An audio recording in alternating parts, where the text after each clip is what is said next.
The pieces in my life go away with you. Forever in my mind, only you. The pieces in my life run away with you. You're my first love. You're my first love. You're my first love. You're my first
Good afternoon, everybody, and welcome to live coverage of the 2013 Thrustmaster Formula SimRacing World Series. We have reached the final third of the season. We're into the final 5 races to decide the championship, and it's a 3-way tie at the top between Martin Gosby, Rob van Starkenburg and Peter Burlack. And I'm sure the next instalment of this 2013 season is going to play out as we are in the East. We start our run of a second leg of Asian races, beginning here in Japan at the wonderful Suzuka circuit. My name's Scott Woodwiss, back once again after a break from Monza, but the man who filled in and my usual co-commentator alongside me did a fantastic job. It's Lewis McGlade. Good afternoon, Lewis. Afternoon, Scott. We're just seeing some cars going around the track for qualifying. This is qualifying 1. And obviously you should be able to see Peter Burlack on track now, who missed last time out and obviously lost his championship lead when Van Starkenburg took the win in front of his teammate Martin Gosby, and obviously dropped 2 places in the championship. So it's good to see him back in the car, and hopefully he can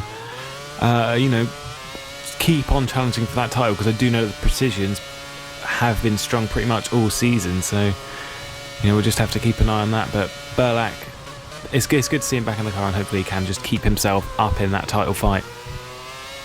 Well, the 2 precisions have definitely been setting the pace. I did spot Martin Gosby just at the end of practice, did pop himself to the top of the times ahead of teammate and win the last time out, as we said, Rob van Starkenburg. The 2 precision cars definitely took advantage of Burlack's absence. He is back here today at Suzuka, as is his teammate Edouard Malorqui.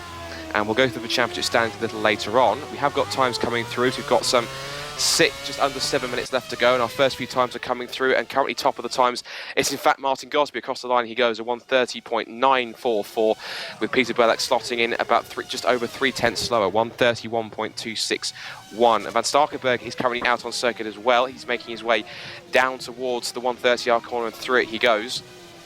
And a rather commanding performance that he had in his race at Monza. But of course he is back now. Of course, Martin Gosby seems to be back at full strength. It was one of those races, Lewis, because you can fill in because you did the commentary. I was away on other duties. It was one of those races that you were telling me that it was similar to what we saw back in Bahrain, where the 2 precision cars ran away with it, but they never really got away from each other. They were always kind of in close proximity. But the only difference was have an errant car in Martin Gosby's pit box, which cost him the victory. Yeah, absolutely. I think it was was it Euros Mosquito or someone that was sitting in Martin Gosby's pit box in Bahrain, as you said, and Gosby then couldn't pit at the time he wanted, and that that cost Gosby the win, gave it to Van Starkenberg, and last time out, yeah, I mean, they were both leading the two positions. There was no getting away from each other. They were all usually around about 3 or 4 seconds between each other, from what I remember. And there wasn't really too much. I mean, obviously with the pit stops and things like that, there was a bit of changing of times and things like that, but it was kind of, you know, the same story that we saw in Bahrain. But it was the first time that Van Starkenberg had won a race that Gosby hadn't crashed into someone in the pit box. So good stuff from Van Starkenberg. Van Starkenberg's proving himself as a very, very quick driver. We knew it from the start of the season that he was going to be a quick one.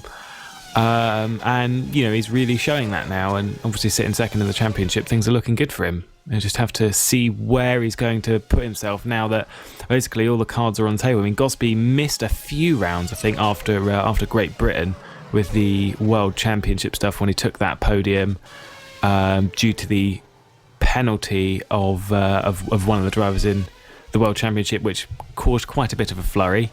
But he's back now. He's in the car, racing away. Obviously, he's looking for a win, is Gosby. Gosby's looking for another win. Are we going to see it here? Well, there's time to find out. We'll just have to wait. He's currently, as you alluded to, sitting in P1 of this session, and that is on a 130.944 in front of Ville Lapala on a 131.095. So, interesting top two there. See if Ville Lapala can actually move himself up onto the pole spot. Gosby's the only man in the 130s at the moment, and I actually wanted to talk about Gosby as a whole, because Gosby in the World Series, they really haven't had that many fortunes. They've got Ville Lapala and also Dimitri de Matos in the car. Now, de Matos currently sits P10 in the standings. Lapala's had some awful luck this season, so to see him back up there in P2 is really great for the young Finn. He's currently sat down Lapala himself in the standings, down in 21st, only with 42 points. He's a massive 298 points away from the championship lead, and the guy above him in the standings. So I think really, I'm hoping actually it'd be great to see the Gosby cars really come on strong, because they have had some appalling luck, as we've said, and to see them come on strong, I think hopefully that probably gives them a lot more hope going into the last race of the season, because it looks like Suzuka is a circuit with the Ghost speeds. It typically seems to suit their car and their setup. Yeah, I mean, obviously you've got the two Patricians and you've got the two Twisters, obviously looking for championship points. So they're not. You may not see them necessarily fighting too hard with people who are irrelevant in the championship, such as your Ville Lapalas and all that. You know, you might not see them fighting too hard with them, or as hard as you would at the beginning of the season when it's all for everything and just go for it. But Gosby makes a huge mistake out of the final chicane, clonks it a bit into the barrier. But you know, we've got not very long left of this season, and hopefully, yeah, I'd like to see the Ghost Speeds do well. Ville Lapala, though, I mean, he's been making quite a few mistakes this season. If I'm honest, we saw it obviously out in Australia, and we've seen it quite consistently through the season with Ville Lapala making a few mistakes and costing himself points. And maybe even DNFing and then costing himself a whole 10 points that he could have got even higher up. And it's a shame. I mean, I don't know if this is just an off season for him or what, but I'm hoping to see Ville Lapala come to life in these last few races, because he's definitely got the pace. I mean, he's showing that now that he's absolutely got the pace.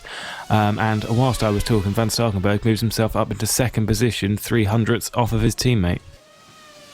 So obviously, once again, the precision car setting the pace, and compared to the fortunes of Ghost Speed, effectively Twister are not really liking this twisty and high-speed nature of Suzuka.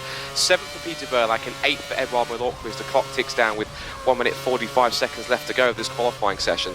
As I say that, Luka Ostakovic has popped in a 131.241, some 200ths quicker than Peter Burlack to go P7. So now the Twister cars are right down the bottom of the top 10 so far.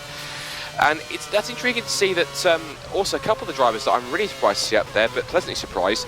P6, Adrian Rodriguez for Positive Sim Racing, brilliant performance from him. Took his first World Championship start, which didn't start very well back in Valencia. And of course then he had some problems which forced him to head into pits in the first one. And at the moment we've got a quick lap from Peter Burlack, as we mentioned.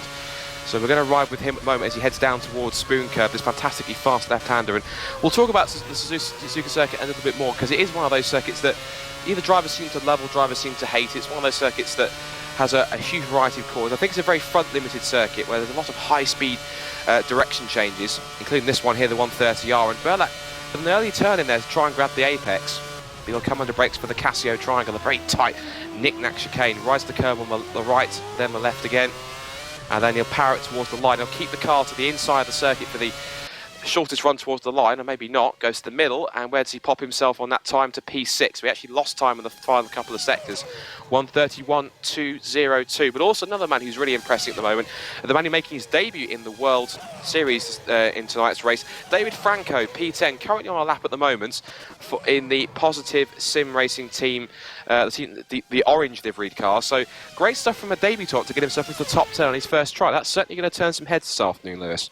Yeah, obviously he's just actually been knocked out into the 11th, but he's on a lap now, so if he can improve, he's just gone through 130R down into the final chicane, and this is a kind of track where if you attack the curbs enough, then you'll gain time. If you attack them too much, then you'll lose time. It's quite a tricky track sometimes, but that's why I think I'm gonna love driving around it. And unfortunately, Franco did not improve on that one, and stayed P11, so couldn't make himself into the top 10. But even then, I mean, it's an impressive display to move himself up into 11th position. So good stuff there.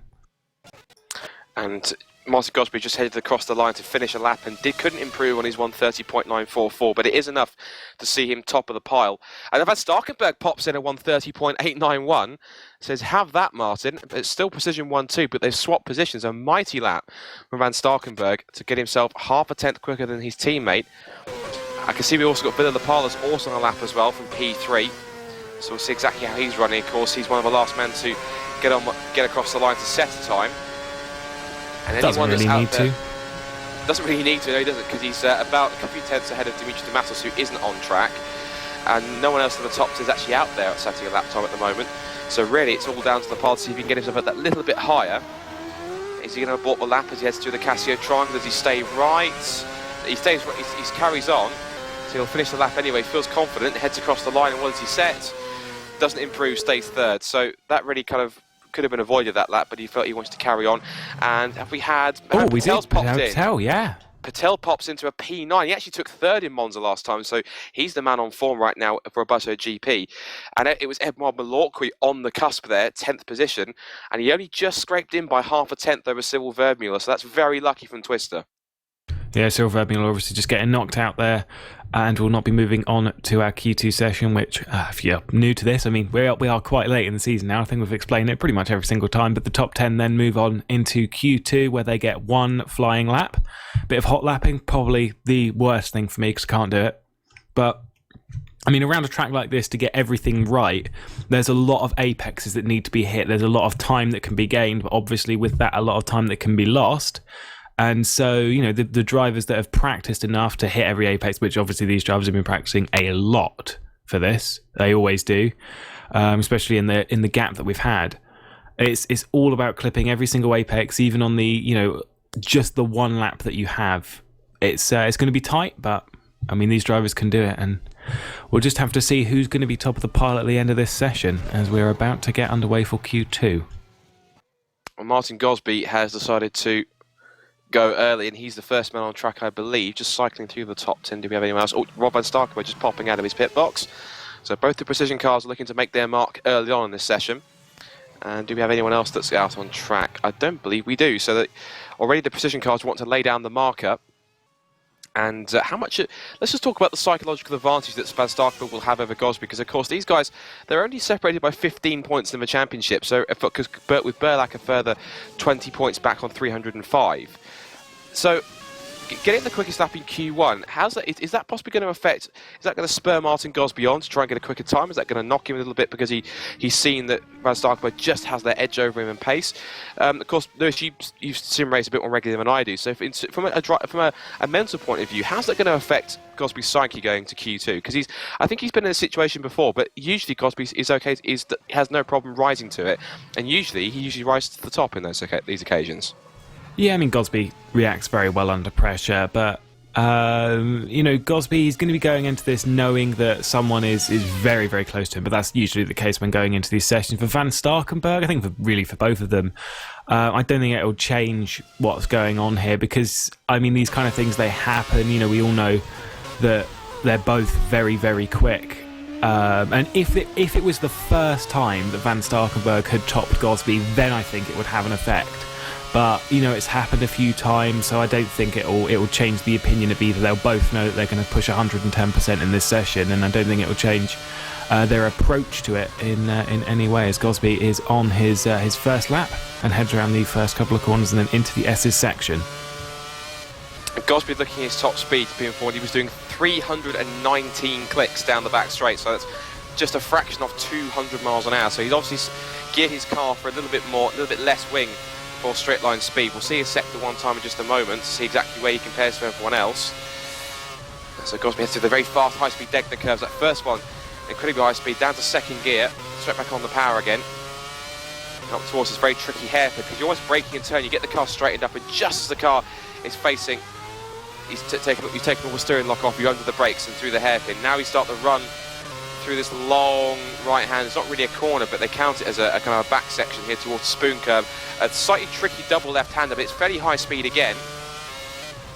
And just using all the track on the exit of the first part, and using some of the AstroTurf if you want on the second part. Now we start the climb over the crossover, the only circuit on the calendar, and I think one of the only circuits in the world which has a second sector. As you ride with Gosby, Van Starkenberg did go quicker than Gosby in sector 1, but will stay with the championship lead as he heads down towards the Casio triangle to complete his lap. Let's see how he spots it. Spots the apex on the right, and again on the left. Beautiful fast chicane there, and now he's going to power it towards the line through the final corner. Sticks to the inside for the shortest run to the line, and sets a 131.035, so not as quick as he has been before, and he's actually down at the moment by a quarter of a second, so is Van Starkenberg, so his teammate has lost time. Does he find any more in the final sector? Answer to that question is no, he doesn't. Loses a fraction, a couple more hundredths, and he only manages to 131.303, so there we go. A few more car setting times, and the next one I believe is going to be, I think, Vila.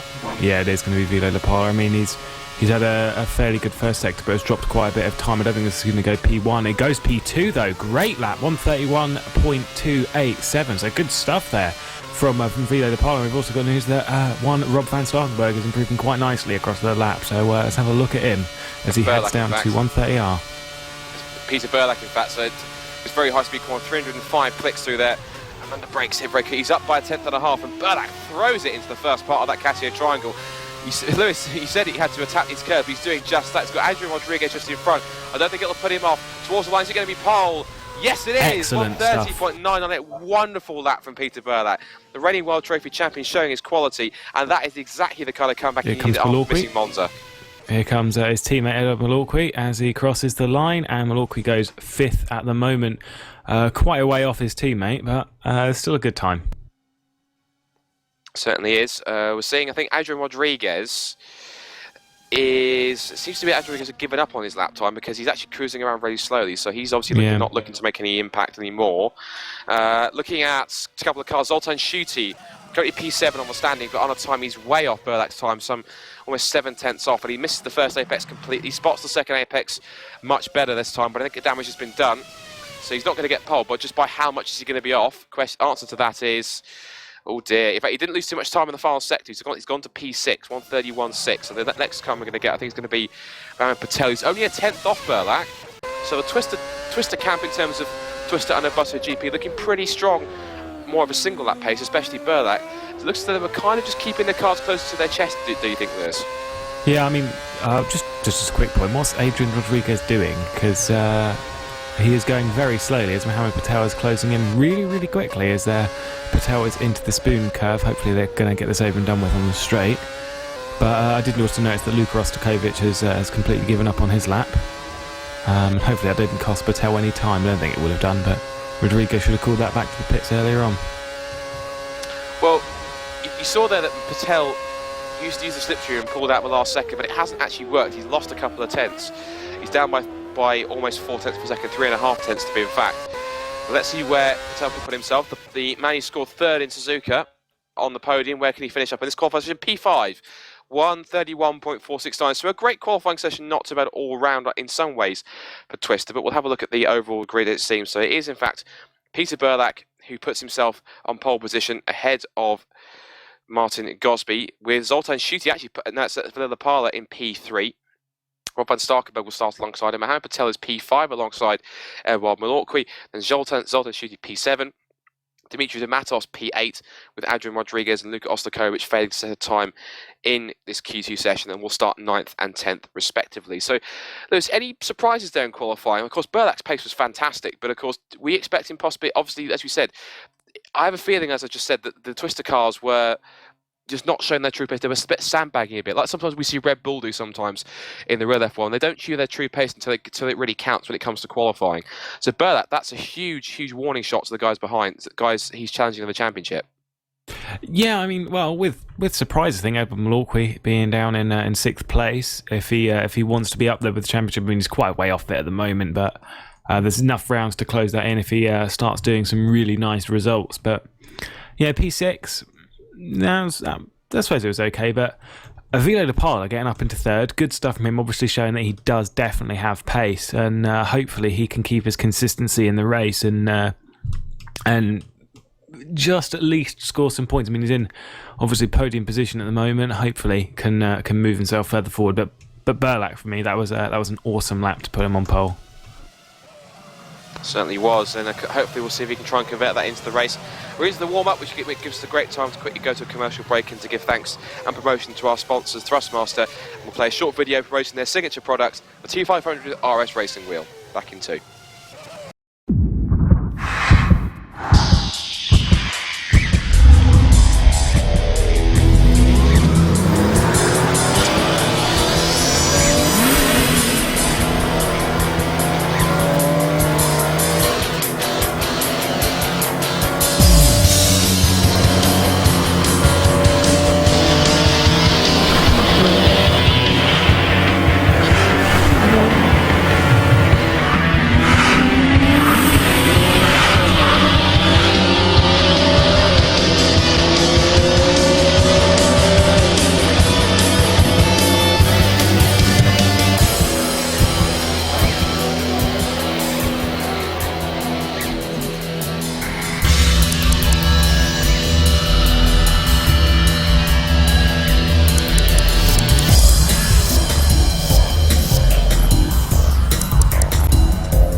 And welcome back to live coverage of the FSR World Series, round 11 here at Suzuka for the Japanese Grand Prix.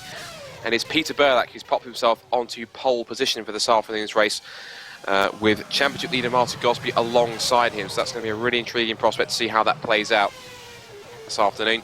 We have just about 6 minutes and 15 seconds left in our warm-up session. Currently quickest is our very own FSR commentator Nick Rowland, who's popped himself with a 138.3. So showing good race pace. I know Nick is currently he's qualified somewhere about 13th or 14th, somewhere in the middle of the pack. So he might have a slightly tougher afternoon than maybe he would like, but we'll keep an eye on his progress and see how he gets on this afternoon. But I guess we should really start talking about possibly the start as well, because one thing I wanted to point out with the circuit is if you look at the pit straight, the run down the pit straight is actually downhill. So that may help a few cars to get a better launch, and then maybe it might help some drivers who get a slightly bad start. It might help to mask it a little bit, because if they find it difficult to pull the clutch in, if they find it difficult to get a bit of wheel spin, the momentum that they're going to carry going downhill might just help them with the run down towards the first corner. Yeah, obviously you got things like that. You got the downhill can be an advantage, can be a disadvantage to some. But I mean, you would have these kind of guys would have practiced starting on the downhill section already, so they'd already know roughly how to do it. But when the lights go out, sometimes mistakes can be made. One thing that will be to look out for is, I believe, remembering it, the pole sitter starts on the left-hand side, which means Gosby, who starts second, is going to be on the inside going into the first corner, so that could be quite an advantage if he gets a good start. So you have to keep an eye out for that. What we have to remember is, of course, that the inside of the circuit is the dusty, the dirty part of the circuit. So obviously, I know Alvac doesn't exactly simulate that kind of thing, getting the dust and the dirt on the inside of the track, but the racing line is the grippier part of the course, obviously with the rubber laid down on the racing line. So you would think that Berlac maybe would have a better start, but usually in our factor, it's kind of equalised a little bit more. So who knows? There may be an advantage start on the outside, there may not. We'll have to wait and see exactly who can dump the clutch the quickest and react the fastest once the lights go out. Drivers, I think, in terms of race pace, are looking pretty impressive. Malorki's done a 138.217. That's not bad race pace for him. So he could possibly come to the field from someone that's at 8th on the grid. In fact, 6th, sorry, not 8th, 6th position on the grid. He's starting 5 places back behind teammate Berlac, who's of course on pole. Thomas Mundy and Chris de Jong are looking pretty quick. Chris de Jong always seems to come on very strong in the race. His qualifying's not always the best, but he always has a tendency to really explode to the field in the first couple of laps, and then for some reason seems to kind of just fall back. It seems as though he has to have a great start when his tyres are fresh, but just can't really it seems to maybe take too much out of them, and I think maybe that's hurting him from getting any better results as he progresses through the season. Yeah, I mean, we always every driver has a different struggle. I know that where I do my sim racing, mine is hugely on tyres. You know, I always struggle with tyres, but I think quite a lot of drivers struggle with tyres. But you know, we all have our own little problems when driving around. You know, in a racing situation like this, when you're driving for quite a long period of time, I mean, it's going to be about an hour and a half, maybe even an hour and 40 minutes. That's a long time, and this is when, like we've said, that strategy will come into it. You know, we're looking at possibly 3 stoppers, some maybe pushing for a 2, but 3 stoppers looking like a good shout at the moment with strategy. So you know, we've got lots of different things that are going to affect the drivers in different ways, and actually sometimes a 3 stop for the drivers with higher tyre wear actually may help them, because I mean, it's more stops, obviously more time you're on fresh rubber and things like that. Obviously they degrade a bit faster, but you know, you're on the fresh rubber for a bit more, so the people who degrade tyres faster but are getting good times out of that, you know, you may see them actually do quite well on a track like this. And also because the key thing, as we said, it's a front limited circuit, so the fronts are taking more punishment than the rears. We'll have to wait and see how that plays out, but of course, if you are getting higher tyre wear, at least in the first couple of laps, those who are a bit more aggressive on their tyres, they'll get temperature into them quicker, and that'll be definitely an advantage. Just looking at some information we're getting through here, is that Berlac is 10 kph down on the top speed compared to the Precision Motorsports cars. So Precision definitely seem to have lower wings than the others. I think that's possibly, maybe that was the difference, because Berlac possibly was using, obviously in the twistier sections, and definitely that's areas such as the first few corners through the S-bends, and areas such as maybe the spoon curve with the faster corners. Whereas on the straights, down the back straight through 130R and then down the pit straight as well, that's the advantage, where they get the advantage. So in terms of slipstream and passing people down the straights on the runs down towards maybe the first corner, maybe corners down towards spoon curve and down towards 130R on the Casio triangle, that maybe could maybe see exactly where Precision can maybe come strong, as Godby pops in a 137.9 to vindicate my point, and a great lap time from him to actually show us exactly how much pace is in that Precision car this afternoon. Of course, we proved it with both cars in the top 5, but the the contrast between having the aerodynamic grip for the fast corners and having the low wings for the back section, for the fast straights and the back sections, that's going to really be the key. And it'd be interesting to see how they both play off against each other, whether or not Burlak can use the higher downforce that he has in the high-speed corners to pull away to such an extent that by the time we get onto those high-speed, long, fast sections that the precision cars will be stronger on, that the advantage that they have will almost kind of be used a little bit by the fact that Burlak's managed to pull up that gap to kind of like cancel out the effect that they might have. Yeah, what Burlak's going to have to do is he's going to have to seriously warm his tyres on the warm-up lap. And then when he lines up on the grid, hopefully with the gearing, he could have a bit better acceleration as well. Focus on getting a good start and, with that kind of setup, gap whoever's behind him at the moment. If that is Gosby or Van Starkenberg or Lapala or whoever it is, you need to gap them basically before the turn. I think it's turn 10 is the hairpin after the Degners. And you need to gap them before then, because that's when the other setup, the lower wings, that's when that will come into play, and that will be an advantage. So you need to gap them before then. Otherwise, you're going to be a bit of a sitting duck, especially if you get back to where I see Lapala at the moment is is down the pit straight, or even heading down into the Casio Triangle. If he hasn't gapped them by then, I kind of get the feeling that he's going to get overtaken. And that's nice to end the session. Nick Rowland puts in a time of 1:37.118 and tops the timesheets by 0.8 of a second. One of that was just to kind of give a bit more confidence going towards the race session. I think because it definitely will help, because Nick, of course, he's ninth in the standings, and he's definitely managed to get there with some fantastic solid results and some great drives to just get the car to the end into the top 5. So we'll see how that works out for him, and hopefully he can do pretty well. As we now move into the next session. While we wait for the cars to grid out, I think it might be a good time quickly to run down the championship standings as they come into Suzuka, into the final 5 races of the season. This is how it stands. Martin Gosby with 340 points compared to teammate Rob van Starkenberg, 325. And Peter Burlak, who was leading the championship going into Monza, now comes here to Suzuka, 35 points back on Martin Gosby. So if Gosby and van Starkenberg have a poor race today, and Burlak can either win and take second place, he will take the championship lead. That's provided Martin Gosby and Starkenberg do not score, but that seems unlikely. Edward Malorqui, P4 with 246 points, then a gap to Zoltan Schutte in P5, 153. Collarets with 134, then Vermuller with 125, Masculia 124, Roland 117, and then De Matos 114 points. Team championship quickly.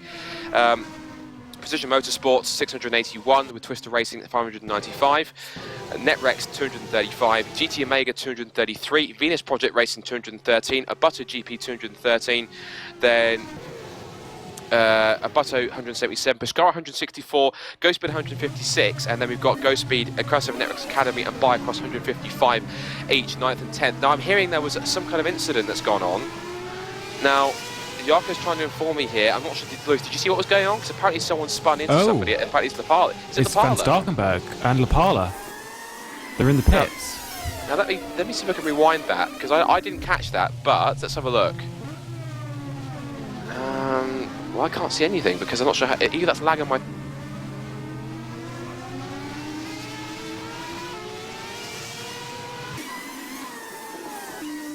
Well, that's going to make things exciting for Van Starkenberg. I don't know if he's actually... he should be starting from the pit lane along with Ville Lapala, who had that great qualifying to put him into third, and more mistakes there. But anyway, I'm going to quickly run you through the top 10 as they're all about to start heading around the soon curve to line up on the grid. Do you want to do the top 10? Can do very quickly. Burlak on pole, Gosby second, with supposed to be Lapala on third, and Van Starkenberg fourth. I'm guessing possibly due to cold tyres, Lapala spun into Van Starkenberg. That's that one. Yeah, we're right, apparently he did. So Patel will start fifth, and effectively, if that's the case, he's going to start with a huge row in front of him. So both Patel and Malorqui have a huge advantage from P5 and 6. Then Schutte 7th, De Matos 8th, Adrian Rodriguez up in P9, Lostokovic will round out the top 10. With Vermuller 11th, David Franco on his debut will start 12th. And then if you want to round out after row 7, Lewis, you've got Christy Young and Alex Diaz 13th and 14th. Yeah, then in 15th you've got Mundy, then you've got Nick Rowland, who topped the previous warm-up session. Down in 16th place, Juros Muskili in 7th, 17th. I think he finished about 5th or something last time out. I think he finished quite well anyway, from memory.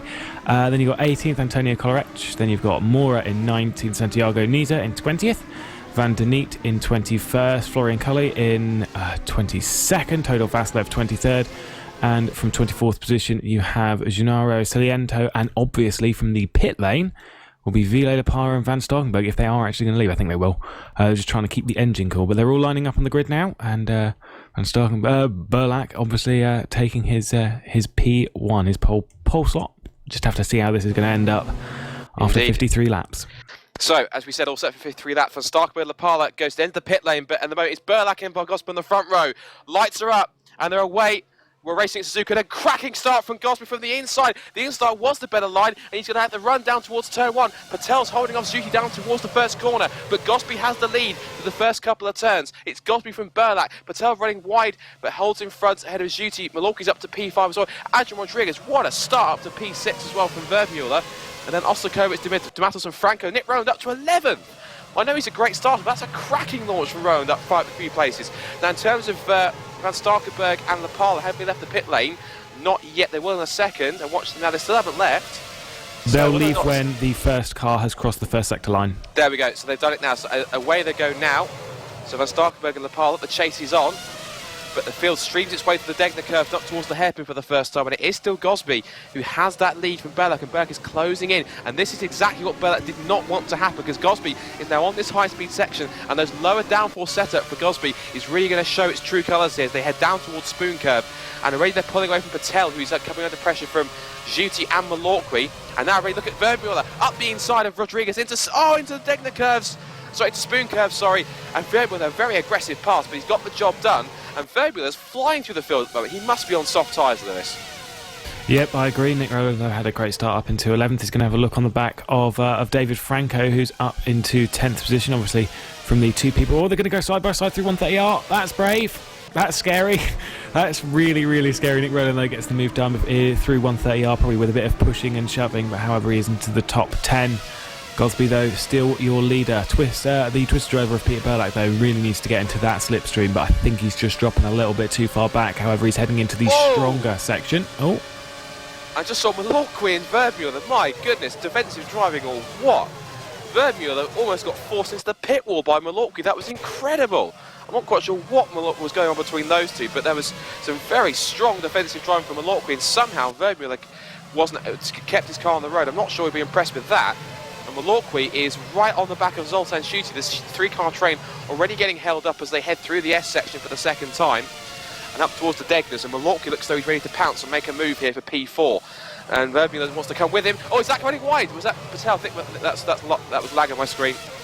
Lag on my screen, so Patel looked like he was running wide, but that was only lag for my screen, and Berlak's actually just keeping Gosby in his sights just ahead of them. So Berlak not actually letting the precision car get away too much, and I think Vermuller backing P6. I'm apologies to Jaakko pushing around with different cameras and looking at different drivers hand over fist, but Vermuller get back up the inside and repeat with it. Oh, Malorqui loses his front wing on the back of Zuti's car, and I think that was due to late braking. I don't think he expected Zuti to brake that late, but that is Edouard Malorqui's race well and truly ruined, and he'll have a straight line advantage anyway down the back straight down towards 130R, but by the time he gets there, he won't be able to turn as Vermuller now has to look up the inside of Zuti, and Malorqui has to really back off to watch these two go forwards. But what was going on there, Lewis? Looks as though I think Malorqui was surprised at how early Zuti braked and just had nowhere to go.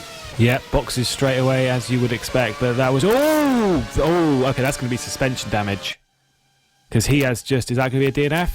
Yep, it is. He smashed the pit wall and unfortunately put himself out of the race. However, back to the lead. Half a second between Gosby and Berlak. Berlak not dropping off the back of Gosby. Great. This is what we like to see. Also, what I've seen is Mohammed Patel not really dropping off the back of Berlak too much. It's about a second between them, so Patel's looking pretty strong in third position at the moment. He is, and Vermuller has managed to get past Zuti in that sequence, so he's now up into P4 looking incredibly strong, is the Dutchman. And now, of course, Adrian Rodriguez, another brilliant drive, made his World Championship debuts we talked about at the beginning of the show back in Valencia, and now he's back here in the World Series doing a grand job so far, holding off Luka Oslakovic in the Venus Project racing machine. Dimitri de Matos has come up to P8, and he's holding off Antonio Collarets and David Franco. Now, Roland's dropped a couple of spots here because he was P10, and now he's down in 12th position, so he's now made a mistake somewhere, but De Jong, he's on the back of Chris De Jong in the Netrex Academy car, and he himself is trying to challenge the debutant David Franco, the Spaniard, and Franco and John try to look up the inside. Oh, there's more contact. That was John a bit of contact. aggressive. Nick Rhodes will take advantage. He did, just goes, thank you very much, boys, fight amongst yourselves.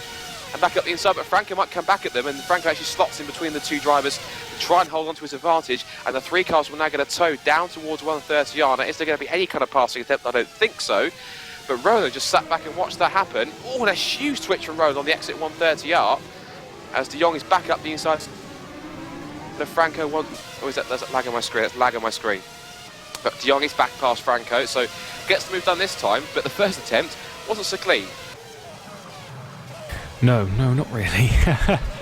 Although, you know, with some of these drivers around a track like this, you know, overtaking can be a bit of a tricky thing to do, especially when these circuits got such a flow. Oh, De Jong's off! Oh, De Jong is off, right. Corner. So let me look at a replay of that, because let's see what happened to him. And he just understeered wide. Let's have a look. Into the first corner, he just understeered wide. So that was pure loss of grip from the front tyres of Chris De Jong's car, and he slipped all the way down to 19th. And I think it's that. Oh, and Vasilev's off. Just in front, Todor Vasilev has backed it into the tyres through the Dunlop through the S curves. If we get a replay of that, see exactly what happened. Did he lose the back end of that car? Oh, he did. Just the back end just snapped away from him, crossed the gravel, and a one-way ticket into the barriers. So Netrex are down another car. That's a rather unfortunate set of circumstances, but losing quite a few cars these opening laps. We've really lost. Who have we lost? We've lost Vasilev and Malorquist, two cars already through due to accidents. And as for Van Starkenberg and Malorquist and Lapala, who we forgot about after their shenanigans on the formation lap, they're still 21st and 22nd, but they've got, in fact, Van Starkenberg is going to try and make up a 14-second deficit on Danny Van Den Eet in front. And to be fair, he's actually pulled away by 3.5 seconds to Willem Lapala. So Lapala doesn't seem to have the outright pace to keep with Van Starkenberg. So I have a feeling that Lapala's race is going to be quite a lonely one. Yeah, Van Starkenberg can move himself up into the anywhere in the top 10 really, then credit to him. He's got a lot of drivers in between him, but you know, starting from the pit lane, not generally in World Series due to, like, you know, they're not the cleanest of people, but they're not like dreadful. They're not just constantly taking each other off. But you know, I remember starting from the pit lane once, and it didn't turn out too badly for me. But you know, we've seen this quite a bit, where some drivers have started from the pit lane, gained some sort of advantage to it, but he needs to be playing with this strategy quite a bit throughout this race and evolve to what's going on around him, as opposed to, you know, a set strategy that you'd start from the beginning. So there's going to be quite a lot going through Van Starkenberg's mind, but it's just so unfortunate that he had to start from the pit lane. I will say both GT Omega cars are absolutely on fire this afternoon, because watching that, we're talking that sequence, Vermuller has moved himself up into P3, so he's now going to start chasing after the two cars in front. And speaking of that, in fact, Berlak is now, the gap was at about 0.8 per second, but Berlak's coming back at him through the twisty sections. But now we're on the high speed part of this course. We're going to see, I think, Gosby just start to edge away, I think, and that's just a bit by bit through here, especially down the back straight here. But Vermuller is starting to pull away already from Patel. As for Nick Rowland, he did go the last time around at the Casio Triangle straight on in a battle with Antonio Collarets, but he did make the move a few corners later. So Nick Rowland is already up into the top 10. Next target is going to be Dimitri Dematos, who himself is going side by side with Ostakovic. Oh, that's a brave pass from Dematos round the outside at 130R. That's a carbon copy of Alonso and Schumacher. That's the exact same spot here in 2005 in the Real F1 World Championship. That was a class move. Absolutely stunning stuff from Dematos. And he's now chasing after Adrian Rodriguez. So it's possible that you can make a move on the inside and on the outside here at 130R. Yeah, we've already done 5 laps. So, you know, we've got some brave drivers out there. Oh, yes. Vermuller off at turn 1. Vermuller is off at turn 1. And we've lost someone else, I think. Who have we lost? It's Edward Obolok. He's gone. He stayed around for a while. Let's see what happened to him. And did he? Was it exactly? It looked exactly the same as he was exactly the same. What, Edward Malorqui or with Cyril Vermuller? I think Malorqui did. I think Vermuller. Get my words out. Okay. Exactly the same thing as Christy. I think he just understeered wide. So I'm not sure what's going on with these cars. So obviously they're trying to take a different line through the first corner, and just the aerodynamic grip is just not there. So I think Vermuller started to struggle. He's dropped down now to P5, back behind Patel and also Zoltan Schuti, but now he's coming under pressure from Rodriguez and Dematos. But I would expect with the pace that he's got to pull away from these guys pretty quickly. Yeah, I would agree, but turn one is a very tricky corner because you're almost flat on the. Oh yeah, I think you pretty much are on the first part of the right-hander, and once you've passed the apex of it, you're slamming on the brakes, and it's quite a tricky corner to get right. And doing that 53 times in a row. I mean, these guys should be doing it. They should be doing it quite easy, but I mean, there's always something that's different. Like whether it's just. How close you are to the car in front and things like that, or just a slight different line if you just turn in hard for even like a tenth of a second too late, not even that really, and then it can cost you. But I've just seen someone flying down the field. Well, I just watched Antonio Colleretz and David Franco go side by side and make contact through 130R, and lucky that Colleretz did not get speared off into the barrier. That's a very high, of course we know that 130R is a very high speed corner. But you said you spotted someone flying down through the field. Do you mind possibly catch who it might have been? Because I did not catch who it was. I think it may have just actually been quite a few position changes throughout, and it looked like someone was just dropping. So it might have just been me. But rolling up tonight, it's a good stuff. Indeed. He's now trying to chase after Luka Ostakovic, who himself is actually getting held up now behind Dimitri Dematos, who Dematos himself is still chasing Adrian Rodriguez. So this could work out pretty nicely for us. He just has to sail up onto the back of these three. And we know his car's quick. We know both of the GT Omega cars have got some blistering race pace this afternoon compared to their qualifying pace, because both cars started outside the top 10. So they really are starting to make their mark in the race. And I think Roland always does seem to come stronger in the race. I've seen him, of course, race in many leagues in GPWC and, of course, here in FSR since he joined Precision. And I've said it time and time again. Gosby's gone wide. Gosby's gone a little bit wide at Spoon, and Berlak's closed up massively to him. Yes, he has. So Berlak then has a great chance. Of course, Gosby will probably get a better straight line advantage with that lower downforce setup, but Berlak has been closing in bit by bit. The gap was at the second sector, just under a second, but Berlak is right there, locking him. Oh, Berlak spins! That was... I think that was contact. That was definite contact with Gosby. Yeah. If we can get a replay of that, Jaakko, we'll have a look at that a bit more and just see what happened here. So if we can go up all out then. So down towards Casio Triangle, and there was contact, and I think just because Berlak had it under brakes, if at all that's caused any damage to Gosby's car, it may have done. We'll have to wait and see. And also, what's happened to Nick Rowland? Because he was P9. Where's he gone? He's now P16. He's in. So Nick Rowland's into the pits. We've lost the server. Have we lost the server? I'm still in the server. Oh, I've disconnected. So you have to continue this because I've just disconnected. Apologies for that. Right. I thought it was covered, but I'll be back in the server in 2 moments. Okay, right. So Nick Rowland has pitted and is down in 21st position at the moment. He's just about to leave. I think he's going to be plumb last by the time he leaves the pits. Actually, okay, he's DNF'd. Right, he retires. So may have had damage from that. I'm not really sure what happened to him. But unfortunately there, Nick Rowland not finishing this race there. Mohammed Patel up into second position due to Berlak's mistake. I would put that more down to Berlak, unfortunately, with that incident. From what I seen, really, it just kind of it looked like a bit of a careless mistake under braking, and Gosby broke a little bit earlier. Most definitely. Just trying to sort out if I can come back in, because normally when someone joins the server, it can sometimes be a bit edgy, and don't obviously to compromise anyone's race. So we'll have to wait and see on that one. I do have a live timing screen in front of me anyway, so that's the case. Right, so Jaakko's telling me it won't affect anyone, so that'll be fun. Absolutely, yeah, it won't affect anyone, thankfully, so that should be fine.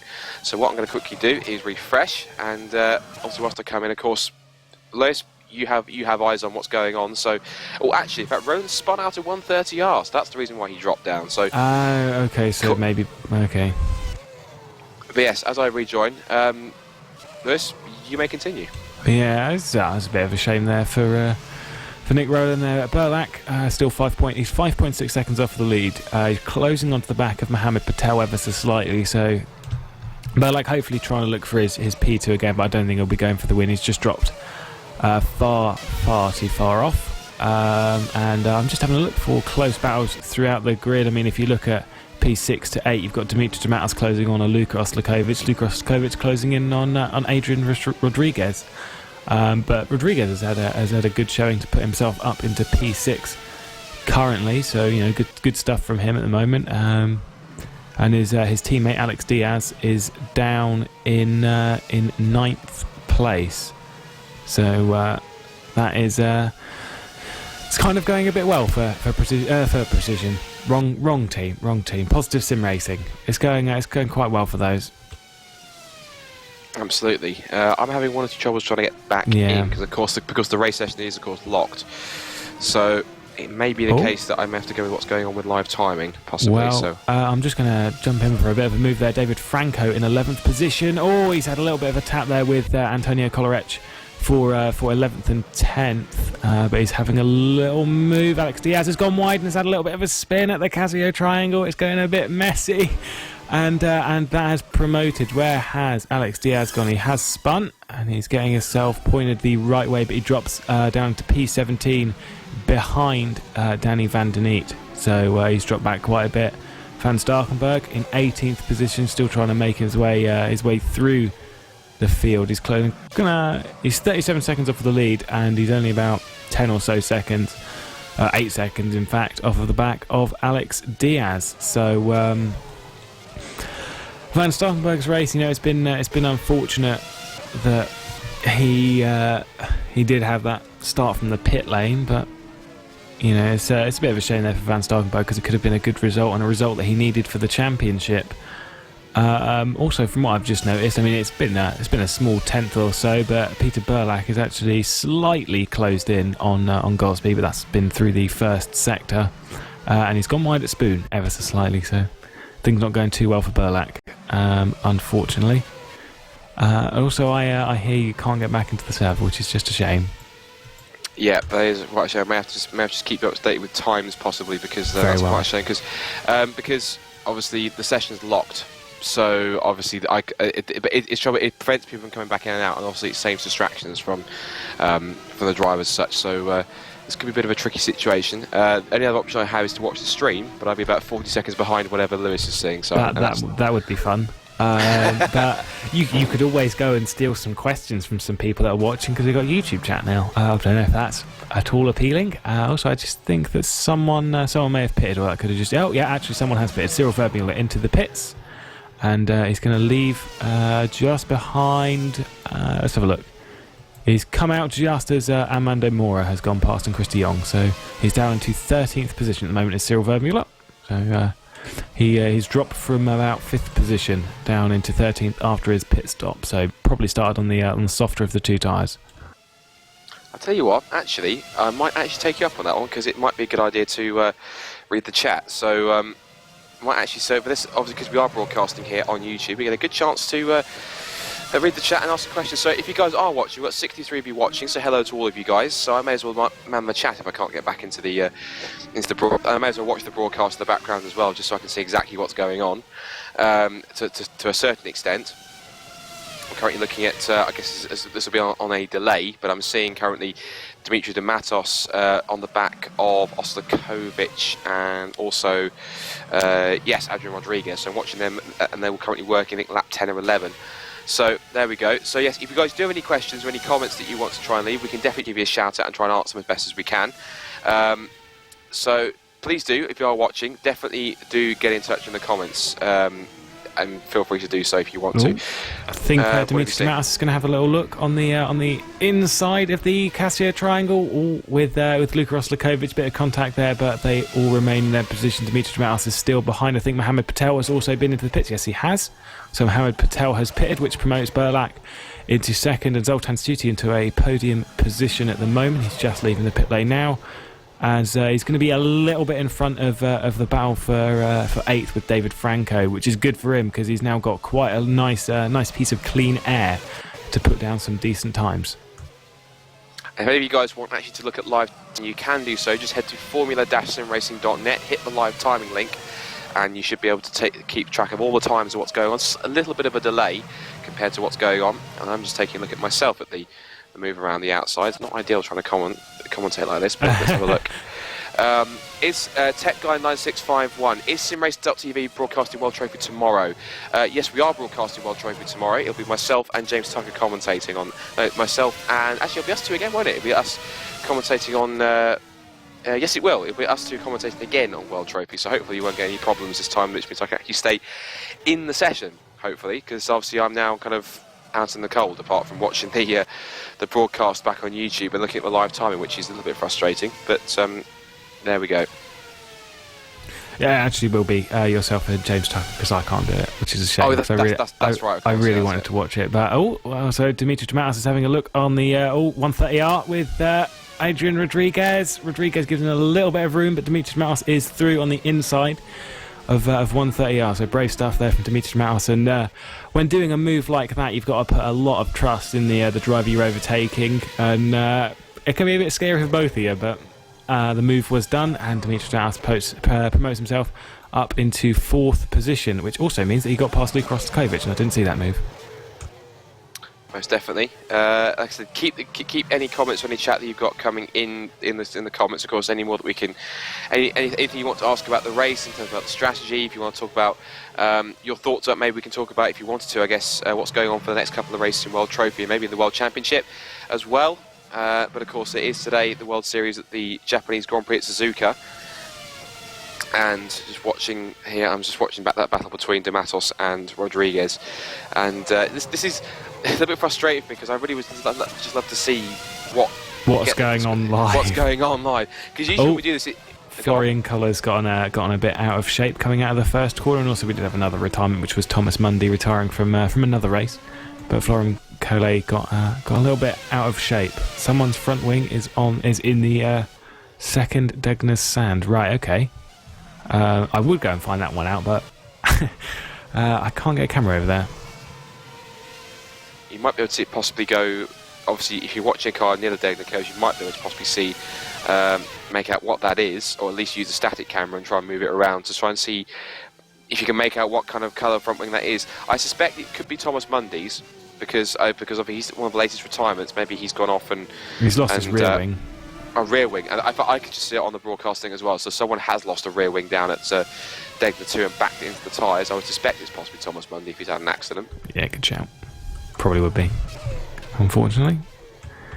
From what I've seen, Van Starkenburg has closed up onto the back of Alex Diaz, so he's actually moving himself right up onto the back of the lower point scorers, and he's looking like he could be making a move for P17 anytime soon. Your leader is still Martin Gosby, who's heading through the second of the Degners, and I'm going to suspect that Gosby's going to be pitting soon. If not, he's on a 2-stop strategy, which could work out quite nicely for Gosby if he can time his pits right. Most definitely. Looking at what's going on, obviously pit stops will come through in just a moment, so we'll have to keep track on how that is going to play out. Haven't still had any more comments left in there, so we see Berlak's now pumping in a 137.2, so the times are starting to come down now that session at the moment. I need to refresh my live timing because it's frozen, so I'll have a look. But Dizzy Van Starkenburg was lapping in the 137s as well, so he's definitely trying to pump his way through the field and push his way back up. Also, we'll have to keep track of what's going on with Billy Lepela as well. And Patel, in fact, put in a 137.254 with the fastest first sector so far of the race in P7 right now. So, but run down the top 10 as I can see it, Martin Gosby has a 5.9 second lead over Peter Berlak in second, with Zoltan shooting up to P3. Then Dimitri Matos P4. Adrian Rodriguez, brilliant drive so far in P5, with Luka Ostakovic in 6th, Ryan Patel in 7th, and then David Franco 8th on his debut, which is a great job for him and positive. The Positive Sim Racing team. Cyril Verbula 9th, and then Antonio Collarets rounding out the top 10. Nick Rowland is still in. I bet he's out of the race. I've forgotten about that. So Nick Rowland out of the race. That's really unfortunate because he was looking really strong. As Bob Van Starkenburg, I believe, has just got past Alex Diaz, so he's into P17 and lapping considerably quicker than the cars in front. In fact, he's lapping much quicker than I'd say the next 7 cars in front of him, and the gap between them is about 10 seconds. And so I would say probably if you could get the jobs done within the next 7 or 8 laps, depending on when he has to pit, we could see him jump up and get very close towards, just possibly even creep into the top 10 within the next, I'd say, over the next 10 laps or so, depending on when he has to make a stop.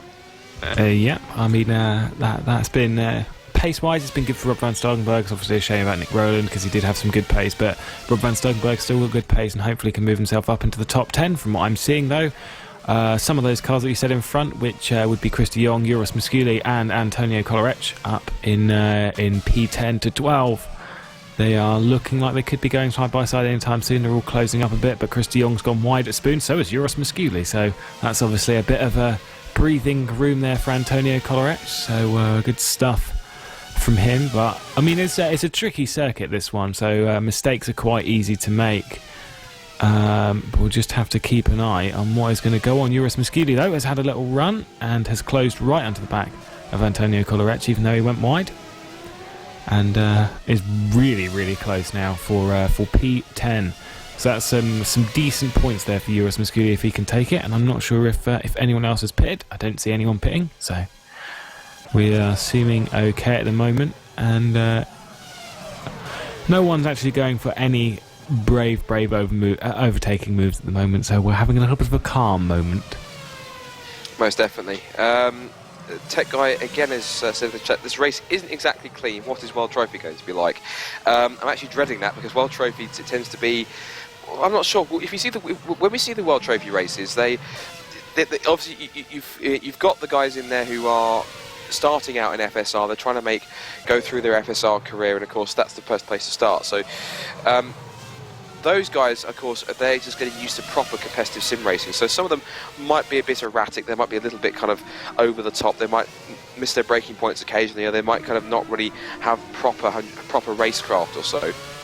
I may have raced in lower leagues or little minor championships and not really had proper competition to try and test their strength, to make them their abilities. So they may just be struggling getting used to it. But we'll have to wait and see how it plays out for them. And World Trophy is going to be really intriguing. Of course, if you are going to watch tomorrow, it will be live at 11:30 Greenwich Mean Time, GMT. With if you're watching this in the UK, that will be 12:30 in the afternoon British summer time. Of course, summer is over now in Britain, but that's regardless, it's still British summer time regardless. And then we've got the main event, of course, the World Championship, which is going to be Suzuka. Of course, again here at Suzuka, obviously. Bono Weiss looking to try and take another step closer to a fourth consecutive World Championship. Now that Morgan Morand is no longer around in FSR, and we could possibly talk about that in a little bit if things start to die down. Sorry to cut you up, but Dimitri Matos, I think, went wide at the first corner because he's dropped down into P7. He was running a bit higher up than that, which promoted Mohamed Patel up into 6th, Luke Rostikovic up into 5th, and Adrian Rodriguez up into 4th. So really good stuff from Adrian Rodriguez to keep that on track and move himself up into 4th. But yeah, I mean, with the World Trophy, you'd be surprised how clean it is. You know, some of the people that are watching. Usually, the only time people are taking each other out is they're taking themselves out by not driving correctly and then plowing themselves into a wall. But usually it's fairly clean. We get some good, exciting racing there. So it's not actually that bad, as Christy Young is going to move on the inside of the hairpin on Juris Musculi for P11. He's going to get the power down early, and Juris Musculi is going to get pushed out wide, but he's going to be on the inside of this fast right-hander as we head down into Spoon. They're still side by side, but I think Christy Young has got the advantage on the power.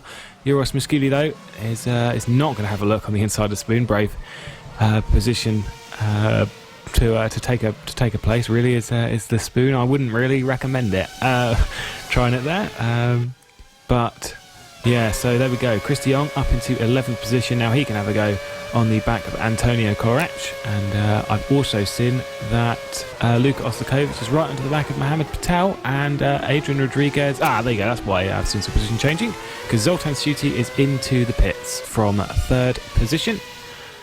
And we've also seen Dimitri Matos is also into the pits, and De Jong is under fire from Juris Musculi going down to the first corner.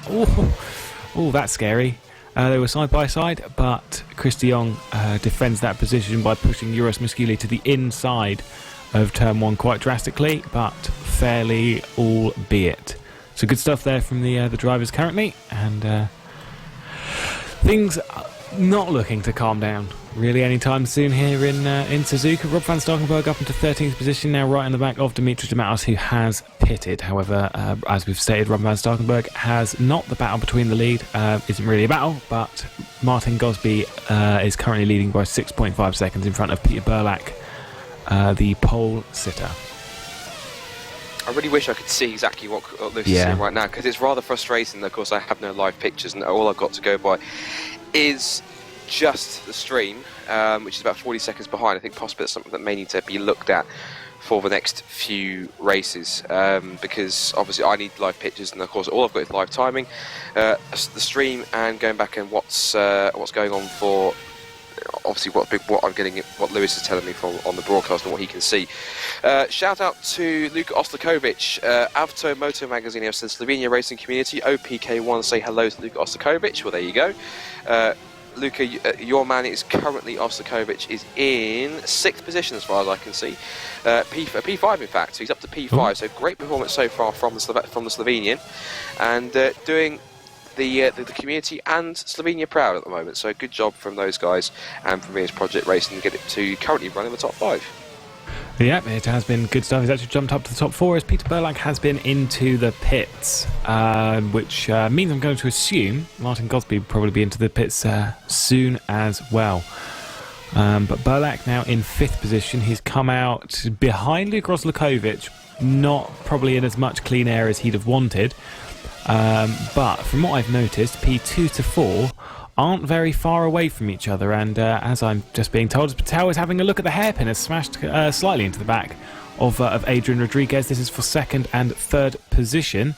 Mohamed Patel, though, stays behind in 3rd position. He obviously had the podium last time out in Italy, and is going to have a move on Spoon, is he? Yes, he is. He's going to have a look. Oh, that's messy, but it's fine. It's fine. It's fine. Patel stays in 3rd. Adrian Rodriguez has gone a bit wide, which means that Patel is probably going to have another look down into 130R. Now, considering how this wheel-to-wheel stuff has gone already, I don't see this ending too well, but here we go, through 130R. Adrian Rodriguez keeps the position on the outside and is going to have the inside into the Casio triangle. However, Mohamed Patel has gone deep, too deep, and has basically cut part of the chicane. And from what I've seen, Burlack has also passed Luka Oslakovic, and now Mohamed Patel has dropped a bit back from the rear of Adrian Rodriguez, and it's a bit unfortunate there for Patel, but Adrian Rodriguez has gone a bit deep into the first corner, and Patel is going to close up, but not enough, and I don't think he's going to have a move through any of these S's sections. It'd be a brave person who can make a move here, because also Luka Oslakovic has gotten past Peter Burlack again. I didn't see when that happened, unfortunately, but those two duelling behind as Patel ever so closing into the back of Adrian Rodriguez once again. However, back to Burlack going into the two Degners. He's not actually going to have a move, and this is just going to be infuriating Peter Burlack, because he's got these softer tyres and cannot make a move. Is Patel going to have a look into the hairpin? He's gone to the outside a bit. He's going to get a cut back, but he's gone too deep, and hasn't got the speed off of the corner. Neither can Burlack. Looking at the lap times, from what I can see on my thing, currently Dimitri de Matos has put in the fastest lap of the race, a 1:36.685. He's down in P13, so we'll keep track on how that one's running. Gaps, as far as I can see on my screen, Gosby has a 19.5 second advantage over Adrian Rodriguez, who's doing a cracking job. As I said, continuing on in P2 and 3. Ostakovic up to P4. Burlack is now, of course, in P5 and just made his pit stop. Verbula up to P6.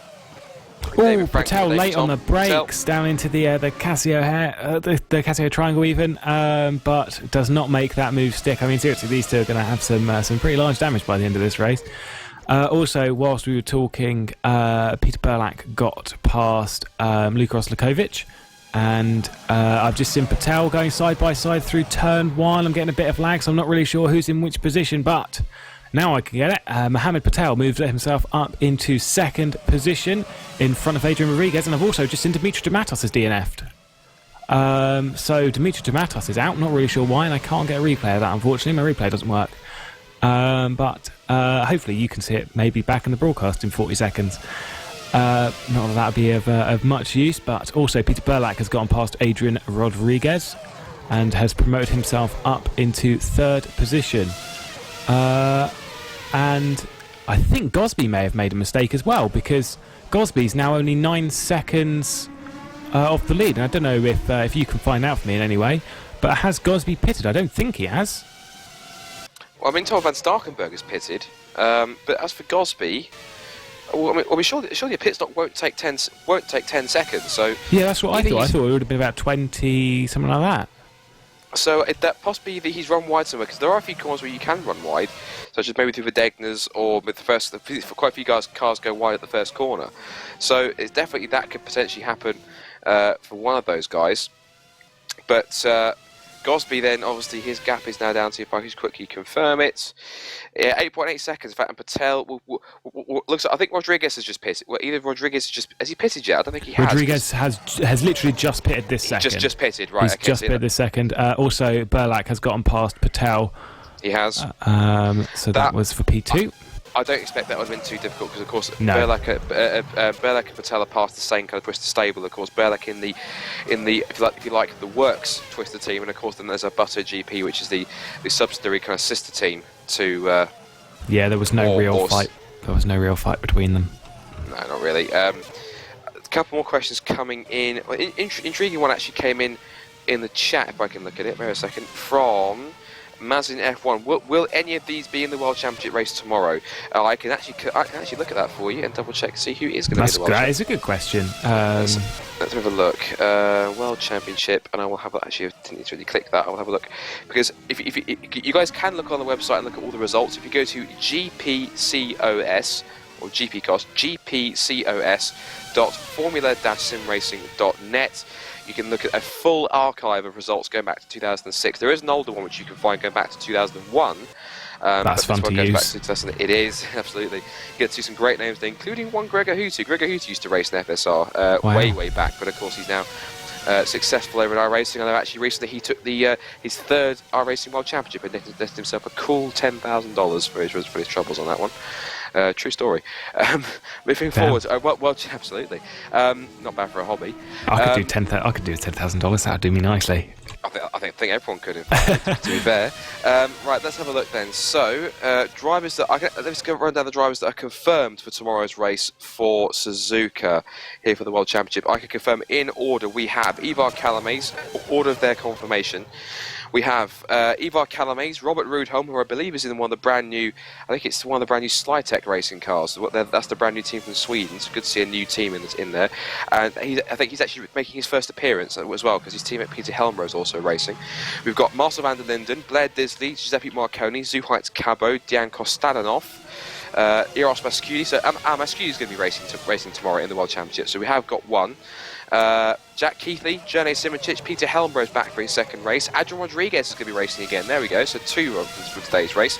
3 in fact, because also we've got 4 in fact. Within the parlour, Zoltan Schuster is going to be racing tomorrow as well, along with Gergo Baldi, Jeffrey Rietveld, of course Bono Huis, championship leader, Philip Pushka, Marek Godek, and Franz Schneider. So those are the 20 guys that are actually confirmed for tomorrow. They have until, I believe, 11:59 p.m. tonight for anyone else that is going to confirm their participation for tomorrow's race. Apologies if that is incorrect, but it should be at 23:59 if we're doing it in 24-hour clock. 23:59 tonight to confirm their participation. But yeah, we've got 4 drivers today who are racing today, going to be in tomorrow's race. Now, it's Mascudi, Rodriguez, Lapala, and Schutia all racing tomorrow. Yeah, I mean, I'm actually just going to have a quick look in a moment, because Gosby, he may have pitted, because I mean he lost 13.641 seconds, being pretty precise there, on a lap. That was a few laps ago, and he has just done his fastest lap. I don't know if that was the fastest lap of the race, so you can give me a shout on that one. And I'm just having a look at Burlak. Burlak lost 14 seconds plus 4 seconds from a previous lap, so Burlak lost about 18 seconds in total, probably even 20 really, which is a lot of time. Is 20 seconds, especially when you compare it to, I'm just going to have a look on previous lap as well. Yeah, it was 16 seconds. So unless Gosby had just an extremely good outlap, but I don't know if he's pitted or not, so I do apologise to the people watching, but I don't know if he's pitted. Let's have a look. And just imagine if one says top stuff, cheers. That's not a problem on that one. Of course, it's first time we've actually broadcast a race live on YouTube. So of course we get these it's nice to have these comments up here. So It is. So people are thinking. Of course, it gives you guys more interaction with what's going on. Also, I guess Probably a good idea if we can get these guys involved on Twitter as well. What do you think, Lewis? Should Oh, we get them yeah, involved on Twitter as well? we should get a hashtag and all that stuff. We should get all that jazz. That's all right. We'll do that. And so, if anyone wants to tweet at me with any questions they've got, you can get me at Rapid Scorpion. That's RAPIDSCORPION. Lewis, what's your Twitter if you have it at all? That'd be a really good question. I'll have to find that one out a moment to keep them entertained whilst I go have a look.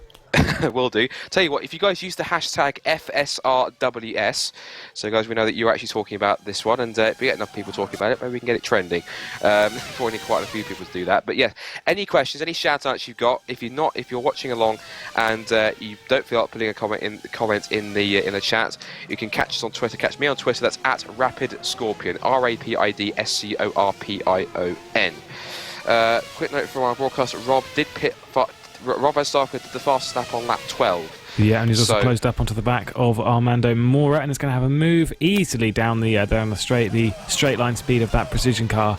Obviously, seriously helping them out there, and is way ahead before they head into the first couple of corners. So good stuff there from Van Starkenberg, and a nice setup that they clearly have. As it's 10.3 seconds between your leader Martin Gosby and your P2 man Peter Burlack. So just watching through some of the other drivers that have been moving through the fields, we've actually had 6 retirements so far this race. We've had the most recent one, Dorici de Matos, Florian Kohler's gone as well. Also we've lost Thomas Mundy, Nick Rowland unfortunately, and also Teodor Vasilev after he backed it into the tyres at the chicane in the S's. Edouard Belorqui, he didn't last, he hit the back of, was it Patel? I think it was it Patel? It was one of those guys he hit the back of. Yeah, I think it was Zoltan Schutte he hit the back of. Hit the back of Zoltan Schutte, and as a result of that, he lost his front wing, and then trying to enter his pits, he then lost out and hit the wall. So he hit the wall on pit entry. So I believe Jaakko spotted something on Ostakovic. So, Ostakovic is having a nice little move on Juros Musculi down to 130 yard. Juros Musculi doesn't even fight that one off. I think he actually had a little bit of a braking move into 130 yard, but there is Luka Ostakovic now moving quite quickly through the field, and he's got Adrian Rodriguez in front of him. Adrian Rodriguez is in 6th position. I'm just going to see if he's pitted. I think Adrian Rodriguez has pitted, which I'm going to accept it now. I think Gosby has pitted. That's what I'm going by. I believe so, because I was looking in the chat. Sorry about that. I was looking in the chat. Andrews 87k just put in there. Martin pitted back on lap 19. Burlack lost so much time because he was stuck at the bit. Rob made a mistake in sector 1. And also, which is also, is Singapore back on the calendar? Yes, it is. It is back on the calendar. I think there was a mystery round. There was a to be announced round, a mystery round when it was going to be going on, where that was going to be. But 14 races, but it was announced this week. We are going back to Singapore, which is great to see. That only time the FSR's raced there was back in 2010, which actually, interesting enough, was the location where Woodwiss wrapped up his first World Championship back in Singapore. 2010 was where he completed it. So going back to a circuit which has some happy memories for the likes of Woodwiss. It's good to see them actually racing in Singapore. I don't think they're going to have that. Anyone has brought out a version of Singapore with the modification to the Singapore sling. I think they're still with the same chicane as it was. And also, let's have a look. We've also got Tech Guy saying, is FSR switching to R-Factor 2 next season? Possibly. We don't know just yet because, of course, R-Factor 2 isn't exactly fully finished, and there isn't really a proper F1 or Grand Prix based mod that we can F1 or F1 type mod that we can use so far. But of course, I'm sure that'll be announced over the winter. I'm pretty sure. And but if it is, it'd be good to see it back to R-Factor 2 because before it wasn't fully completed, but now it's had some time to develop. They've made some definite improvements on the physics and the graphics in that one, Lewis. Yeah, I mean, I've played a bit of R-Factor 2. I've not taken part in a league or anything like that of R-Factor 2, but I've played about with the cars and things like that, and they work quite nicely. But we've got two of the biggest problems at the moment, which number one is there isn't an F1 mod. There is a kind of F1 mod that we could probably get away with using, but the biggest problem that I think is the tracks. We don't really have the tracks available We don't have anywhere like Suzuka or places like that. I mean, we've got Silverstone and some other ones. I think we've got Hockenheimring, places like that. But we don't have the right tracks available. We don't have enough of the right tracks available, and that's quite a huge problem. Also, Van Starkenberg's going to have a look in Spoon, but he's lifting off quite early. Van Starkenberg up into 10th, so great stuff from Rob Van Starkenberg. And I did say that if he moved himself up into the top 10, he's done a really good job. Deserves a chocolate bar for that. But he's actually probably going to have a look before 130R. He goes to the outside. Okay, right, we'll go with this. He's already made the move before he's got into 130R. So Rob Van Starkenberg promotes himself up into P9, and will now try closing back onto David Franco. Absolutely. I'm quite intrigued to know what kind of chocolate bar he deserves in that one, because it's a good one. Even know what a good one. A good one. Are we talking Dairy Milk? Are we talking Galaxy? What are we talking about here? Galaxy. Oh, yeah.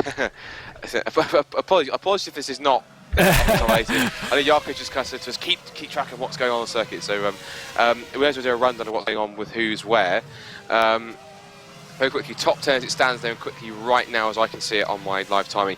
Martin Gosby leads there by 10.2 seconds from Peter Burlack, with Martin Patel a further 2.7 back in third. Zoltan Schutte is fourth. Ooh, that's a crash. That is a crash. We've had Adrian Rodriguez is now out of the race. He's lost his front right, and that is such a shame because he was running in a really good position there. But unfortunately, we've got Adrian Rodriguez currently out of the race. That is to add to what's becoming an increasingly long list of retirements. But that is a shame there. It looked like it was down at the Degners, the second of the Degners. That is a real shame there for Adrian Rodriguez.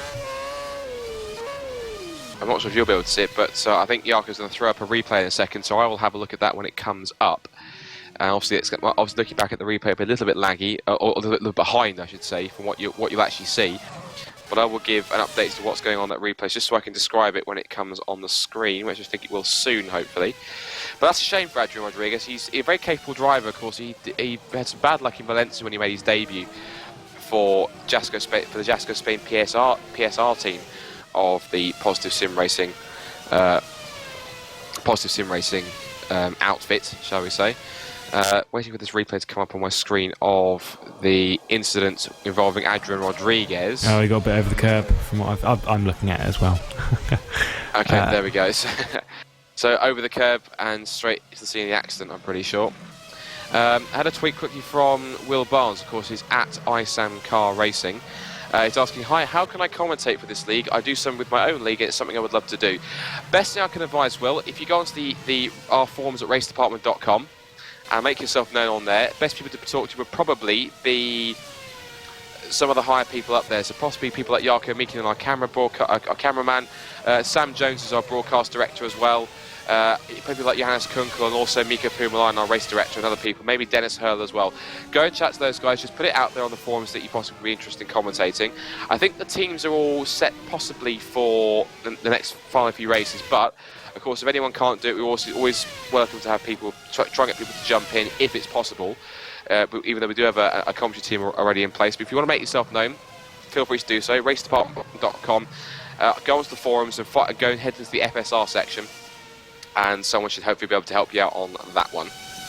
Yep, and in P7, we've got David Franco coming under fire from Rob Van Starkenberg anytime soon. Also, I've been told that Chris de Jong is just gone past Armando Mora. Armando Mora up into 11th position, or he's just dropped down from 10th. But Armando Mora's been going pretty strong this race. You don't usually see him up that high, so good stuff. Also, I think, yep, I have got that right. 13th and 12th position, you've got Uros Musculi and Santiago Nisi. Uros Musculi closing in quite to the back of those. So we've got a couple of different duels throughout, and also I think I did just see Cyril Vermeer up to the back of Zoltan Schutte, but that's not quite brewed yet. Where was the duel that I was saying about? Because I'm really stupid and I can't remember what I was just talking about 2 seconds ago, but it was Uros Musculi and Santiago Nisa. Uros Musculi has been closing in quite quickly onto the back of 12th place man Santiago Nisa in the positive sim racing, but the orangey one, but not the orange one that you'll see in World Trophy, which is like really orange. No, but Eurus Musculi's made a mistake through the first Degner. He's gone a bit too much over the curb, but has held it quite nicely. Now Vile Lapala is probably going to close in a little bit onto the back of that. Looking back at Van Starkenberg, not closed up enough to David Franco as they head through the spoon, but possibly going down into turn 1, he'll be close enough to make a move. Van Starkenberg, though, moving quite quickly through the field, which is always good to see. Vile Lapala, once again, as I said, closing up to the back of Eurus Musculi. Obviously, something to point out to the people who may have joined a little bit late. Vile Lapala and Rob Van Starkenberg started from the pit lane. And from what I've seen, Van Starkenberg has actually gotten past David Franco going into the Casio Triangle. So Van Starkenberg, as I said, moving quickly through the field. And Vile Lapala was right on the back of Eurus Musculi. It looked like there was a little bit of contact, but didn't quite get that. But yeah, Vile Lapala and Rob Van Starkenberg started from the pit lane after a little bit of contact between the two of them. And there was a bit of damage there as well. Vile Lapala closing in, but Eurus Musculi breaks just that little bit later and keeps 13th position in front of Vile Lapala, who's running quite close to the back of the grid, really. But we've got 17 runners still, and we've had, let's have a look, 1, 2, 3, 4, 5, 6, 7, 7 retirements already. I think we had something like 10 last time out in Italy. You know, we had a huge number of retirements. Quite a nice long list. By nice, I mean horrible. Also, I've just noticed that the lead, the gap between the leads is actually 9.5 seconds, so it's come down ever so slightly as Gosby is just starting lap 32, so there's not long enough left of this race if that is the case, but which is a shame, because I really think that Peter Burlack, if he was actually up there with Gosby and he hadn't have made that mistake, he could seriously challenge for the win, but Gosby must have made a mistake, as I'm being told. And he proved half a second on this lap. Right, okay, so it could have just been me freaking out. The gap was slightly closer than it previously was, as I usually do. And let's have a look back. No, it looks like Eurus Musculi and Vile Lapala are closing, they're gapping each other just a little bit. And it seems like things are just about to start calming down. Or I say that as Chris de Jong is quite close to the back of Antonio Correc. We're getting to that point in the race. We're past the halfway point here at Suzuka, so you tend to see kind of the race just spread out. The field is a bit more spread-eagled, so you kind of have to think about just where you're ultimately going to finish in the race. So these guys are going to be thinking, right, I mean, let's take an example. If we look down the field at the timing screens, let's have a look at Rob Van Starkenberg. Let's take an example of him. He's now in P7. I'm starting with the back of the grid, 2.2 seconds behind Ostakovic. His current pace is actually faster than the leaders, 1:35.386. Rob Van Starkenberg is flying along in P7. Compared to the man who started in the pit lane with him, which is Vile Lapala, P14, and lapping in the low 136s. So at the moment, Lapala's not really making the same progress that Van Starkenberg could at this point. At the moment, Burlack and Van Starkenberg, their first sectors were 0.04 of a second apart, with Burlack just a fraction faster, at 33.923 in Sector 1, compared to Van Starkenberg's 33.927. So, and also looking at the sector times, it seems to me that Burlack's quicker in Sector 1, of course, because he has more downforce than the high-speed S-bends behind the pits, and of course then going up towards the section, the Degner curves. Oh, yeah, sorry, we're going to have to cut you up here, because Chris de Jong is having yet another move into 130R and has actually made it done before they've got there, but Antonio Correc is now into the slipstream. There's a lot of late braking there down into the Casio Triangle. Correc has gone a little bit deep, and now, yep, he does actually concede that position back to Chris de Jong. So Chris de Jong was in 10th, then 9th, then 10th, then 9th, and now 9th. And so he's currently staying in 9th. Chris de Jong looking pretty strong for that position. Anyway, back to you. No, I was just saying, obviously, Peter Burlack is quicker in the first of course, because he's running a high downforce setup, which means that through the S-bends behind the pits and going forwards up towards the Degner curves, and then through the high-speed sweeps towards the hairpin, he has the advantage.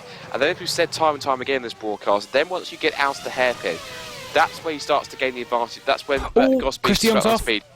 Chris de Jong is off. Yep, suspension damage. That is it. He is out now. As Chris de Jong is out, I think that was up at the turn 10 hairpin, and so he is now out of the race. Also, whilst you were talking, I did see Eurus Musculi making a quick cheeky move on Santiago Niza, and I'm being told that Rob van Starkenberg is going to have a move on Luka Ostakovic again. I do apologise for cutting you up again, but I'm just going to have a quick look with Rob van Starkenberg as he runs down towards 130R in the back of Luka Ostakovic, and I think he's going to have this move done very, very quickly. Look at that overspeed as... goodbye. Rob van Starkenberg then moves up into 6th position and now is looking for one Cyril Vermeulen to move him up into the top 5. And if he can do that, very impressive. We'll just have to wait and see when these guys are all gonna peel off into the pits, because that's going to be looking at pretty soon. There's 20 laps left to go, and probably a good at least one pit stop left. So. Whew. Well, if he's going to do it, he's going to have to catch Cyril Vermeulen, because look at the time he's just pumped in. The guys around in 135s. Vermeulen says, beat this, boys. 133.699 from Vermeulen. That is the benchmark, saying, come at me, Rob. If you want this 5th position, you're going to have to come and claim it the hard way. So that is a warning shot sent out by Vermeulen. So a bit of infighting of the good kind between the Precision Motorsport stable cars. So Van Starkenberg's now going to make up a 10.3 second gap now. So Vermeulen obviously has been sticking after those tyres. Either that or he's just pitted, because those have to be much fresher tyres, and he has decided that now is the time to turn the wick up. Either that or he's pumping in a couple of quick laps before his pit stop. We'll have to wait and see exactly how this one plays out. But his first sector compared to the cars around him was at least half a second quicker than the cars in front. The next quickest, I think, was a 33.7 from Patel in the first sector in P4. And then the cars in front, it was a 33.95 from Stuti, 33.85 from Berlak, and a 33.99 from Gosby. So Gosby still has a 9.9 second lead. And Vermeulen going even quicker, fastest second sector of anyone. Compare this to the leader, 43.7 in the second sector from Gosby, Vermeulen at a 43.0. That's just absolutely insane. Oh, yeah, I'm sorry. With that, Cyril Vermeulen has closed right onto the back of Mohamed Patel, who's in 4th position, and closed very, very quickly down the pit straight as well. So Cyril Vermeulen is looking for that top 4 position at the moment. He knows Rob van Starkenberg is coming. It's just whether he's going to catch him before the end of that race. We've not got very long to run now, but I'll have to keep an eye on Cyril Vermeulen. He's now in the dirty air of Mohamed Patel, which going through this S's section is going to cost him a considerable amount of time.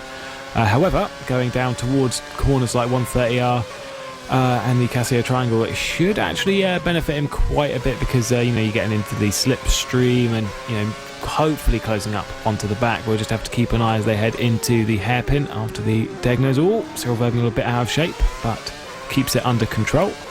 And there is 12 seconds from what I can see between Cyril Vermeulen and Rob van Starkenberg, and you'll have to keep an eye on that gap, because I know I'll forget, which is always great. Mohamed Patel leads Cyril Vermeulen through the spoon section. We'll just see if Cyril Vermeulen gets a good drive off of it. It wasn't as good as it could have been, if I'm honest. But is he going to start closing up? Yeah, he is closing up. So I think going into the Casio Triangle, you'll see Cyril Vermeulen have a little look on Mohamed Patel, or even beforehand after 130R. Mohamed Patel has been dropped down into 5th position now by Cyril Vermeulen just after 130R, just before the Casio Triangle. I'll keep an eye on that gap for you. There's in our live timings. Don't you worry about that. Moving forwards then, Berlak actually went 0.3 quicker than Gosby in the first set, 34.0 compared to a 33.7 for Berlak. So he's starting to close that gap down just a little bit. 135.384. That was a personal best for him. In fact, Gosby actually sets his personal best first sector, 33.9, to try and comfortably kind of hold his lead. But again, at the moment, 33.7. Again, personal best, but Berlak is the quicker man right now on track. 33.8 from Van Starkenberg for his personal best as well. Not the fastest first sector of anyone in this race so far. But so looking down the field, who else have we lost down here? That's Chris de Jong's gone. So looking at some of the guys quickly down the back of the field, only man that's been lapped so far that's still running is Danny van der Neet in P16. Then we've got Gennaro Celiento in P15, Alex Diaz in P14. Bit of Lepala. Oh, Gosby's out. Whoa. Gosby's out. Is he gone? I'm not sure why. I haven't got the replay, but Gosby is out. He's DNF'd. I said this, didn't I say this? If something happens to Gosby or to Van Starkenberg, it's disconnection. It's a disconnection for Martin Gosby, so that means the championship leader and Pulse we start at the front row of the grid. He's led this race practically from the start out of the race due to a disconnection. That is huge. That is a huge, possibly could be a huge development in the championship, and that could be one of the key races possibly. If this turns out Berlak wins it, because he's 10.8 seconds ahead of Zoltan Schutte, with Silver Verbula a further 10, that's 11.7 seconds now, with Verbula a further 10 seconds back. If Gosby loses out due to the fact he dropped points because of poor results, this could be one that he looks back on, because that is a shock result, and that could really have a massive impact on his championship chances. So Peter Berlak then inherits the race lead, despite starting from pole. He lost it going into turn 1, and that means now that Precision's hopes rest not only on Cyril Vermeulen, of course, because Vermeulen's flying along, still doing lap times quicker than the cars in front, both Berlak and Schutte, but also Rob van Starkenburg. He's now into the top 5, but even so, even if Van Starkenburg finishes in the top 5, Berlak will still take the championship lead, because Gosby is not going to score today. That is huge. Yeah, that is absolutely huge. I mean, I don't know if you want to do any quick maths to figure out where Rob van Starkenburg has to finish to stay, to beat Gosby. Obviously, he just has to basically finish. But then to stay in first position, because obviously Berlak's going to take the win. He's going to take 50 points. It's going to be quite an interesting little muck-up between the two of them. But that is absolutely massive for this championship. We've not got very long to go, and a disconnection like that from the lead of the race, that's going to cost you. I mean, we saw it with Boniface back in Great Britain. We did. Where he had a disconnection in the race. Obviously, with someone like Boniface, it didn't really affect his championship too much, as he's leading it by quite a considerable margin at this present moment in time. But, disconnections are huge. It's one of the things that in the sim racing community we have to deal with. When you disconnect from races. I've been lucky enough to not have done that yet. But I fear my time is coming, and it will be when I'm doing really well. I guarantee it. But these are things that we have to deal with, and that is so unfortunate there for Gosby. But we've still got 4 races to go, so hopefully enough time for him to regain himself and push himself further into the championship. I've done some quick maths in my head here. If Berlak wins, of course, he'll get 50 points. Yeah. If Van Starkenburg wants to stay ahead of him, he needs to be second, because that'll get him 40 points. Because currently, if you look at it, Berlak will go on to 355 points. If Van Starkenburg's third, he'll get 30 points, which puts him level. But I believe Berlak's won one more race this season. I think either that or they're equal. I know Van Starkenburg's won 2, and if he wins this one, Berlak will have 3 or 4. Yeah, so that effectively, if they're level on points, Berlak will have the championship lead over the fact that he's won more races. So effectively, if Van Starkenburg wants to leave Suzuka, the championship leader, he needs to finish second. And if he's going to do that, he's got to make up a deficit of 20 seconds. 20 seconds on second place Zoltan Schutte. So he needs to put the hammer down. Now he is currently lapping quicker, because his best lap was his personal best. Last lap was his personal best, his fastest lap of the race so far. And the fastest lap of anyone so far in this race, 1:34. That's still running, in fact. 1:34.989. So he is lapping quicker than the cars in front. The only guy that's quicker than him on the track is Cyril Vermeulen, and Vermeulen is catching Schutte. So, this could be intriguing. This could be really interesting how this plays out. And Van Starkenburg's not actually lapping that much quicker than Patel, because the last lap time for Patel was a 1:35.0 compared to Van Starkenburg's 1:34.9. So Van Starkenburg, effectively, he needs to clear Patel, but he's 11.9 seconds down the road. He's not actually eating to his advantage that much. So really, this isn't actually working out very, very well at all for Van Starkenburg, because he's going to drop points, and he'll lose championship position to Berlak. And this is all playing into the hands of Twister now, because Berlak will get the championship lead, provided he can stay there. Yep. I've just seen someone peel off into the pits. That's Ville Lapala from 10th position. So Ville Lapala's actually moved up quite a bit, but I'm going to assume some of the people in front of him had pitted, as he's now in 12th. And he's not even hit his pit box yet. But that was an absolute gift for Peter Berlak and of course Twister. But that was a bit uncomfortable there for Precision. Also, I have noticed that we have had another DNF. That's from Santiago Niza.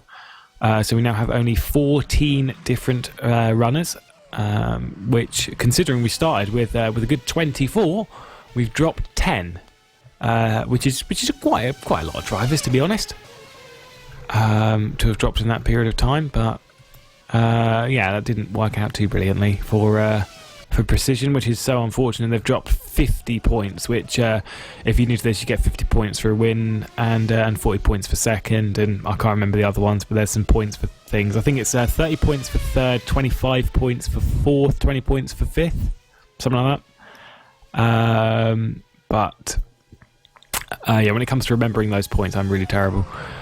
But Peter Burlack, though, has a 13.1 second gap to Zoltan Suti, who's done a really good job to put that up into second. So excellent stuff from Zoltan Suti to put his Crown 7 Netrex car into a second position.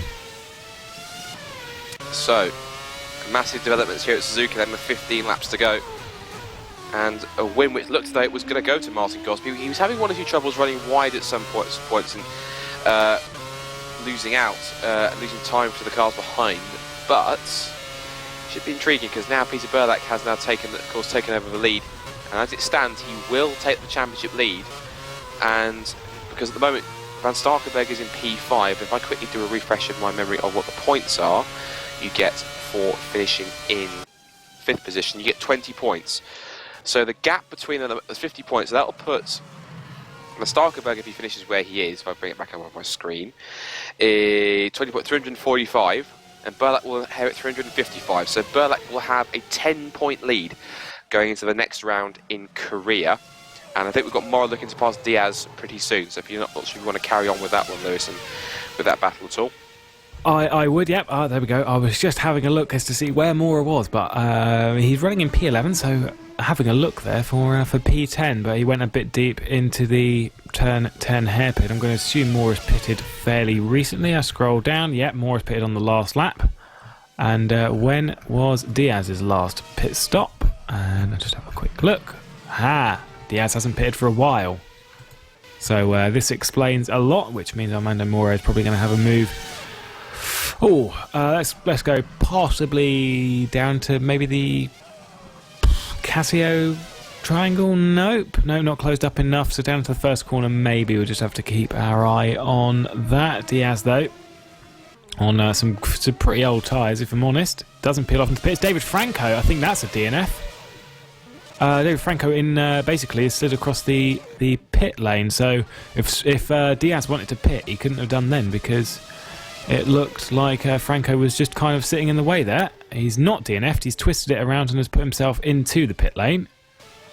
But that's that basically. So not a great moment for David Franco, but nevertheless, that's promoted Ville Lapala up into 12th position, and Mora hasn't closed in too much to the back of Alex Diaz, but I get a feeling that this move is going to be any time soon because Mora is going to have so much more grip at the moment in his car. And I don't think we've got another battle on the grid from what I can see. So we'll just keep an eye on this. Amanda Mora has really closed up onto the back of Alex Diaz into the hairpin. Franco spun out of the second Degner. Okay, so things aren't going too great for Franco, but I'll have a look at that in a moment. Armando Mora, though, into Spoon. Oh, nearly has his as part of his front wing clipped off there by Alex Diaz. But Mora, though, still in 10th position. He's looking to move himself further up in the top 10.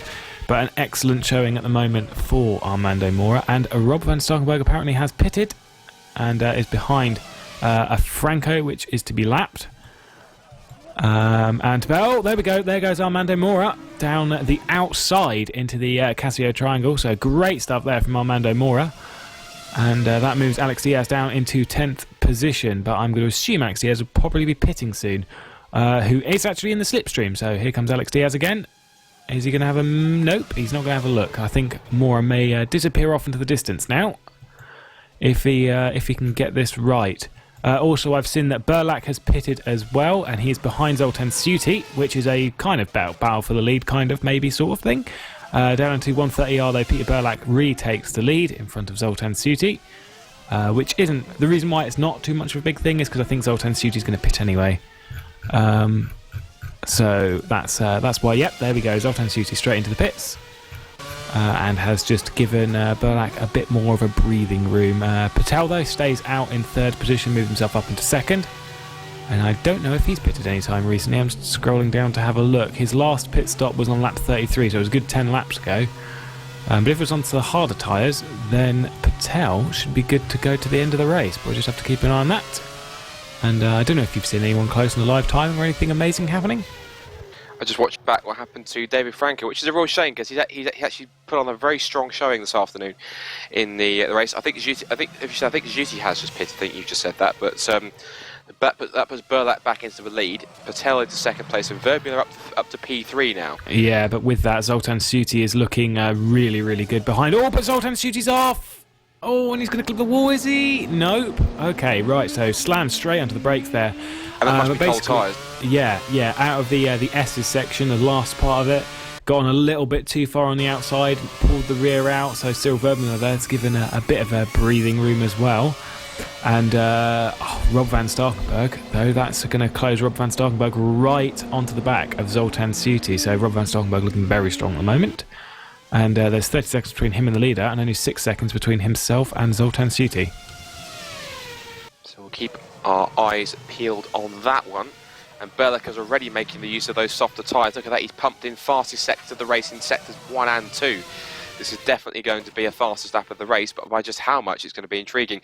He's already about 9/10 quicker than Patel, and already about, again, a further 9/10 up. So he's actually already lapping 1.8 seconds quicker on this lap so far than Patel has. And his previous last best, look at that, 132.5 from Burlak to making the most of those fresh tyres. And a 134.6 from his teammate, so he's lapping 2.1 seconds quicker than his teammate. And how great would this be for both Twister and Butter to get Burlak and Patel P1 and 2, because Patel really has stepped his game up since in the last few races, especially P3 in Monza, and now it's going to be P2, of course, here in Suzuka, provided he can hold off the advances of Cyril Verbula in the last few laps. In fact, Verbula actually lapping now over a second quicker than Patel, so with 10 laps to go, I wonder if at this rate we're going to get possibly a change for second if it occurs, depending on how good of a defensive driver Patel is. To see if he can hold on to stay in P2, and it'd be a great result for Twister.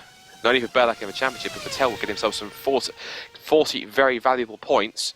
And Patel himself is currently P11. He's locked in the duel with Danny van der Neet, and that amount of points will jump him straight into the top 10. Yeah, right up there, somewhere around. Somewhere around. I think somewhere near the middle, roughly around about 6th or 7th. I'd say that kind of points will give him 160 points. So even possibly he'll get somewhere around, somewhere around 5th or 6th. I would have thought. Yeah, I was just about to say that Van der Neet. You were talking about that. Joel Van der Neet is down to 13th position. So. And he's also a lap down. You can see if you ride on board with Van der Neet, you can see Burlak in front. So obviously a lap down now, only just. But yeah, Patel has been on some really good form recently. Obviously with that podium last time out, and looking to possibly get himself one here, which is it's really good for him. I mean, Zoltan Suti obviously cost himself quite a bit of time. He could have possibly had a podium. We're not really sure who's going to finish on the podium just yet, because not sure who's got to pit still, but. With less than 10 laps to go, I'd assume most of the people on the tyres now are going to hopefully go to the end. Let's have a look though at Korech, who's closing in really quickly onto the back of Diaz. Alex Diaz was not really dropping off the back of. Hang on, I've gotten a bit lost at the moment. There's Armando Mora. Right, okay, that's why. Armando Mora is behind Collarette. So has Armando Mora made a mistake, or is this just me really freaking out? Because I think Armando Mora was in front of Diaz. That was correct, wasn't it? I believe so. So Armando Mora possibly made a mistake, or maybe he's been into the pits again? Well, Collarette is closing in on Mora, but cause on fresh tyres. So of course that would mean that he's really pressing on as fast as he can. So obviously, because the fresh tyres, we know the advantage of fresh tyres, which is intriguing. But we'll have to find it. In fact, Collarette already passed, but Jaakko missed it. So. Okay, it's alright. I missed it as well. I'm terrible at it. Tisk Jaakko. No, I'm kidding. Jaakko does a fantastic job with cameras, so he always does a brilliant job. So, but apologies to just hold you back for a second, because speaking of Collarette, sure. He's right on the back of Alex Diaz. I mean, we talked about this just a little while ago. There was only a couple of seconds between them. However, going down into the hairpin, there is not very much between them at all. You could probably just about fit a piece of paper between those two, which is just brilliant. Antonio Correct, though, on the outside of Spoon is going to brake late. Wow. Okay, that was brave. That was really brave. Hats off to Antonio Correct. He's on the outside of Spoon, brakes really late, gets the move done on Alex Diaz. I mean, obviously he's on fresher rubber, but still, that is a brave move to do on anyone. You've got to have a lot of trust to do that. So great stuff there for Antonio Correct. Most definitely. And we'll have a look as to the last couple of laps pretty soon. We are now on working lap 46 out of 53, and it is still Peter Berlak who leads by 9.8 seconds from Mohamed Patel. But although Cyril Vermeulen is lapping on the same pace as Berlak at the moment, he's lapping in the 133s, but Patel still in the 134s. So that was possibly suggest to me that Berlak and Vermeulen are on the softer compound tyre, I would guess, compared to Patel, who's, I think he's possibly on a harder compound. So also Schutte still fourth, but also lapping in the 133s, and Van Starkenberg in the 132s. So Patel could be in real trouble here because Patel, he's got a 20-second advantage over Van Starkenberg still, but the three cars behind him, they're all lapping at least a second quicker. So this could be pretty worrying for Patel. The fact that he's second is impressive, but the question is, can he stay there? That is going to be a very good question. The gap now between Patel and Vermeulen, obviously, 7.4 seconds off the top of my head. But Patel looking like he's nice and strong in second position at the moment. Hopefully, if he doesn't fall back too much. And we've not got very many laps left of this race. And I'm just having a look to see if there's any other close duels on the circuit. Now I don't know if you can see it on your live timing if there's any one, but it seems like we're having a bit of a breathing room at the moment. Is there any more questions? Those are always good fun. Let's see. I haven't had too many more questions in the chat. Renz Klopp, who's actually a FSR driver himself, so hello to Renz. So what happened to Gosby? Connection lost? Yes, it was a disconnect, so there we go. Any more questions in here as well? Might look back down through the chat. There's quite a few beforehand. Let's see if we've got anything in here. Is every race going to be streamed here from now on, says Maznev1, or is it just a test? Possibly. I'm not sure just yet. Maybe Jaakko can confirm that at all, or Sam Jones, our broadcast director, as well. Possibly, but it's good. Obviously, I think it'd be quite good to have this back on YouTube. This and normal Dailymotion, says Jaakko. Dailymotion is another video streaming site which is like YouTube, but obviously just not as popular. But so I think actually more YouTube broadcasts would be quite good because we get to interact with the viewers here, and they get to ask questions and they get to send in some stuff which I think is quite cool. So I think we should see more of this. Don't you think, Lewis? Yeah, I mean, I like this YouTube thing because we get like a little chat and everything, and we've also got the Twitter, which you can always access, but it's always a bit of we just got to wait and see how things roll out really with how we're going to set this up from now on. But I like the idea of doing it on YouTube, or at least having some form of chat there, because I mean we used to do it on Twitch. I remember the Winter Series, we did it on Twitch a bit, and we had a chat there. I didn't pay attention to it because I'm a terrible person, but it's a nice thing to have a chat where you've got fans that watch this, obviously interacting with each other, and then if we can have a look and they can ask questions to us and we can share that around. It'll just be that'll be a nice thing to do, especially when you have a really boring race, which we've all been there, where we've had a really boring race and nothing's happened. We've all had these races. I distinctly remember the Winter Series was terrible for it, where you got 3 overtakes in a race. That's really good, and it was really exciting at the beginning when you had about 20 crashes. That's my memory of the Winter Series, and then some excellent moves. But it's always nice to have that chat there because it's a nice little feature that we can utilise, especially now. We can definitely utilise that, so I'd like to see it stay on YouTube. Yeah, it'd be quite good. Of course, it's all down to the FSR hierarchy. So there we go, and they'll be able to sort out what goes on, and we'll have to wait and see what the decision is. Meanwhile, question from Kapin was. Well done. This is like me trying to pronounce some people's names that are like new to FSR. It's just like I could try this. Kapini Uzertva, I think. I'm going to go with that. Apologies if I said that incorrectly. I'm really sorry.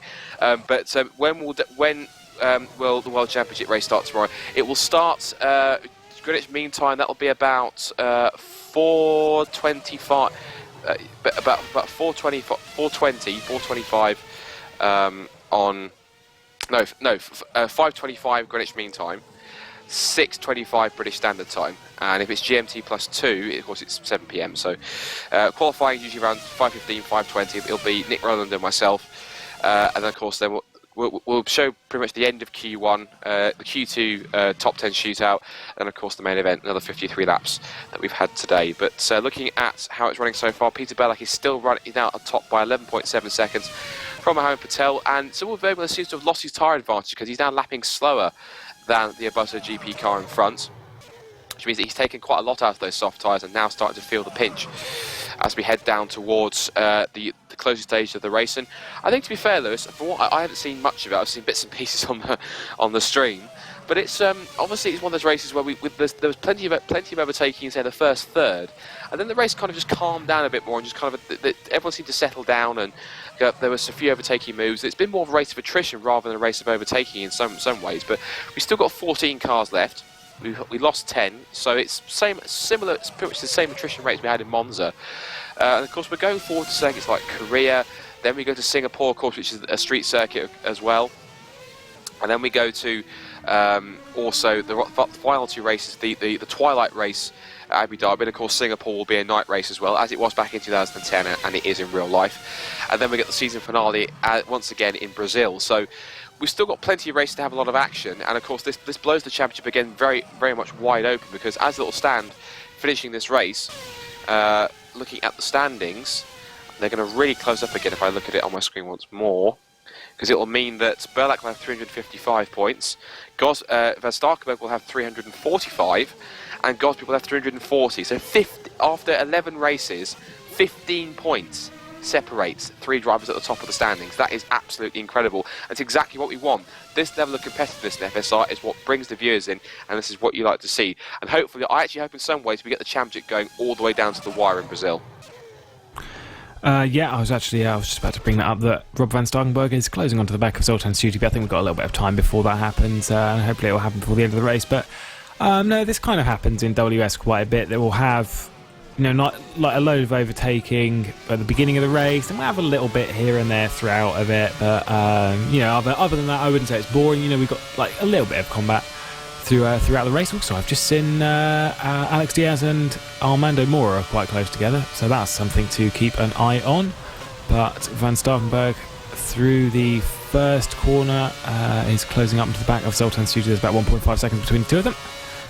And Alex Diaz is just having a look. Not really. Sorry, I was tuning in at the wrong moment. But Mora is in front, and Alex Diaz is... I think actually Armando Mora has gotten round Alex Diaz, because my timing currently in the session is saying that Alex Diaz was closer to the leader than Armando Mora was, but Armando Mora was in front. And that is correct. Armando Mora is now ahead, and there's 6 tenths between them back to Van Starkenberg down to the hairpin. There is probably about 1.4 seconds between them now, as we only have about 3 laps left of this race. Yeah, we do actually. It's 3 laps as Peter Berlak heads into the Casio Triangle and round it, and then down towards start-finish line, where he's about to start the penultimate lap of Suzuka, and it's been a race of high attrition, as we've already alluded to. One where you've got to really keep on your toes, but from the way it looks, Mohamed Patel is actually going to keep his podium position, which is just about excellent for him. This constant increase in position and speed, which is absolutely excellent. But I'll keep an eye on Van Starkenberg and cut you up whenever. Most definitely, and we're now moving forwards, of course, to the end of the race, as we've been alluded to for quite a while now. But nonetheless, I guess really we should start talking about the gaps now down to 1 second, though, between Diaz and Mora, I think? No, that's between Van Starkenberg and Suti, I think. Suti and Van Starkenberg, sorry. But there we go. So that could definitely change for P4. That could actually net Van Starkenberg a few more points. They could actually put him on to 25 points for this race in P4 rather than 20 for P5. So, yes, so he'll get himself an extra 5 points. and the gap will come down to 15 points between those two. So actually, will it be 5 points in fact? Let me have a look. It will be either way from points. the pit lane. Excellent drive. 5 points in fact, it will. It'll be 5 points between Berlak and Van Starkenberg, and Gosby will drop to third. So the top three will effectively reverse. It'll be Berlak top, Van Starkenberg second, and Gosby third. So in many ways, Van Starkenberg doesn't move. It's the switch around between first and third. So yeah, indeed. But Van Starkenberg, though, I mean, from the pit lane, it's been an absolutely excellent drive. As I have seen that Peter Berlak has actually started the final lap of the race. I'll join him in the third and final sector, but I need to keep my eye on this gap between Van Starkenberg and Suti, because I think Suti's got him. I think he has. He just needs to keep on the road and keep focused. But I mean, maybe it could have actually been a podium position there for Suti if he hadn't have had that spin at the top of the hill at the end of the S's. So a bit of a shame there for Suti, as Berlak's heading through the two Degners, and it is further closing between Van Starkenberg and Suti. There's now 0.8, but don't forget he's got to close in enough and have that move done, which there are overtaking positions. We'll need to join these two when it comes down to the Casio Triangle, because that's when it's going to get a bit close. I think 12.3 seconds is the gap between the leader Peter Berlak and Mohammed Patel, who Berlak heading through Spoon at the moment, as I'm going to ride on board with him until he finishes the race. Excellent stuff there from Berlak to have kept it on the track for as long as he has. Hopefully he doesn't flump it like some other drivers may have done at some other point in their career. Quite vague there, but he's been gifted this one. It's another gift basically for Twister, to have taken. This is Peter Berlak's fourth win. I think they've taken about 5 or 6 wins now between Berlak and Malorqui. But Peter Berlak rounds the final corner to win round 11 here in the World Series as he crosses the line. That is it. It's his 4th win of the season as he retakes the championship lead. Mohammed Patel rounds the Casio Triangle quite a bit behind, but nevertheless in a well-deserved second position. And from what I've heard, Van Starkenberg has passed Zoltan Suti. So Van Starkenberg now up into 4th position, and that was before 130R. So I was looking at completely the wrong part at the wrong time and everything. But Cyril Vermuller has actually been passed by Rob Van Starkenberg. So who's okay, that's team orders. Cyril Vermuller slowed down before the line. Yeah. By the way, to everyone watching, Precision and GT Omega kind of the same team. They're sister teams. But Cyril Vermuller slowed down before the line, gave the podium position to Rob Van Starkenberg if he got past Zoltan Suti. Okay, so that's interesting. So look at championship standings. Then, if I look at it, because that'd be 30 points now. It's basically that means now joint, but Berlak will be top because he's had more victories. Berlak's 4 victories compared to Van Starkenberg's 2. So that does put him level, but Berlak does take the championship lead.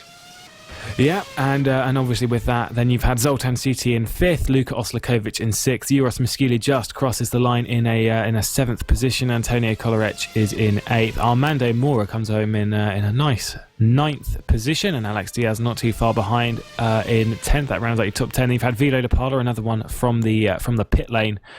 Then you've got Saliento in 12th position, Van Den Neat in 13th, David Franco in 14th, and then a long list of 10 retirements, which is Santiago Niza, Martin Gosby, obviously with that disconnection, Chris de Jong, Adrian Rodriguez, Dimitri de Matos, Florian Collet in 20th, Thomas Mundy, Nick Rowland, Todor Vaslev, and Edward Malorqui. So, long list of retirements, and some well-deserved points for some drivers, some kind of lucky stuff for Peter Berlak to move himself up into P1, which, fair enough, that's his championship lead, but huge stuff happening here in Suzuka, and we'll just have to wait and see how the championship's going to unfold now in the last 4 rounds.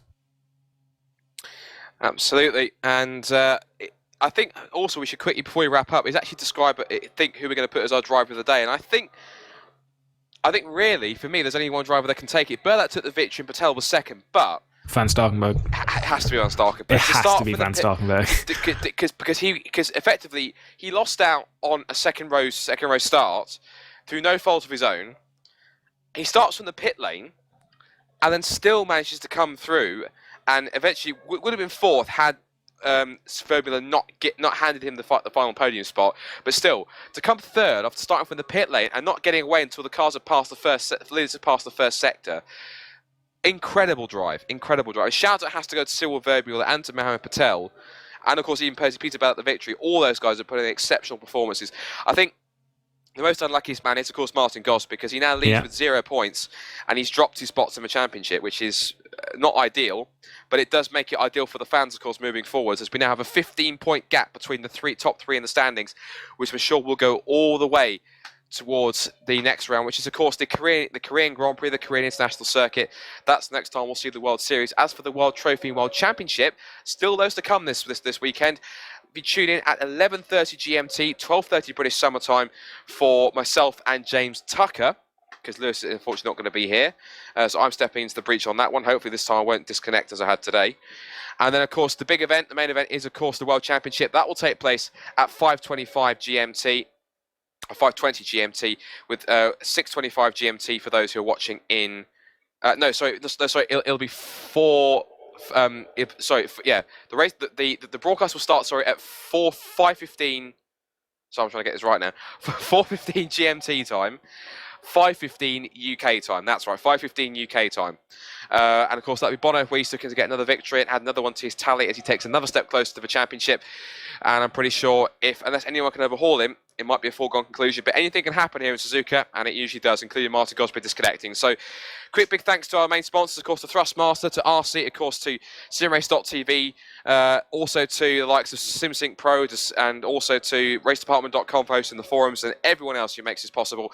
And for myself, Scott Woodwiss, and Nick, and I guess Lewis, before we close up, final thoughts from myself. Intriguing race, not ideal, of course, nightmare for Gosby, but dream for Berlac. Wasn't a lights to flag win from pole, but he did win from pole, and it was a vital step in the championship, I think. And it could be a race that we look back at. If Gosby loses out on this could be a race that we look back at and think this was the deciding factor. Yeah, absolutely. I mean, it's super unfortunate there for Gosby that he didn't take any points from it. I mean, he can't even take the 10 points because he didn't finish the race or anything like that. But these things happen. That's one of the parts of sim racing. You don't really have too many technical problems with the car like KERS and DRS or anything like that. I don't have any of those breaking, but we do have disconnecting, which can be slightly more fatal. And unfortunately, it's cost Gosby today. But there's enough time left in the championship for Gosby to get in it. I think we could have quite a nice spectacle heading into the last few rounds. And I agree with you. I'd love to see a championship fight come down to the wire in Brazil, because Interlagos is just the best place to settle any championship. Unfortunately, we don't have rain, but it's still awesome.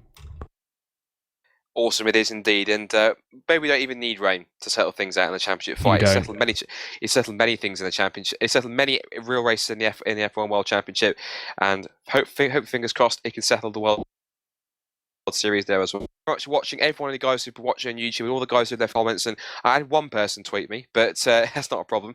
But until next time, be sure to be around tomorrow. Of course, broadcast will start, of course, from 11:30, as we said, GMT time, 12:30 UK time for the World Trophy, and as we said, 4:15 GMT or 5:15 UK time for the World Championship. For myself, Scott Woodwiss, and Lewis McGlade, apologies I couldn't have any live pictures for most of the race, but until tomorrow, we'll catch you guys next time.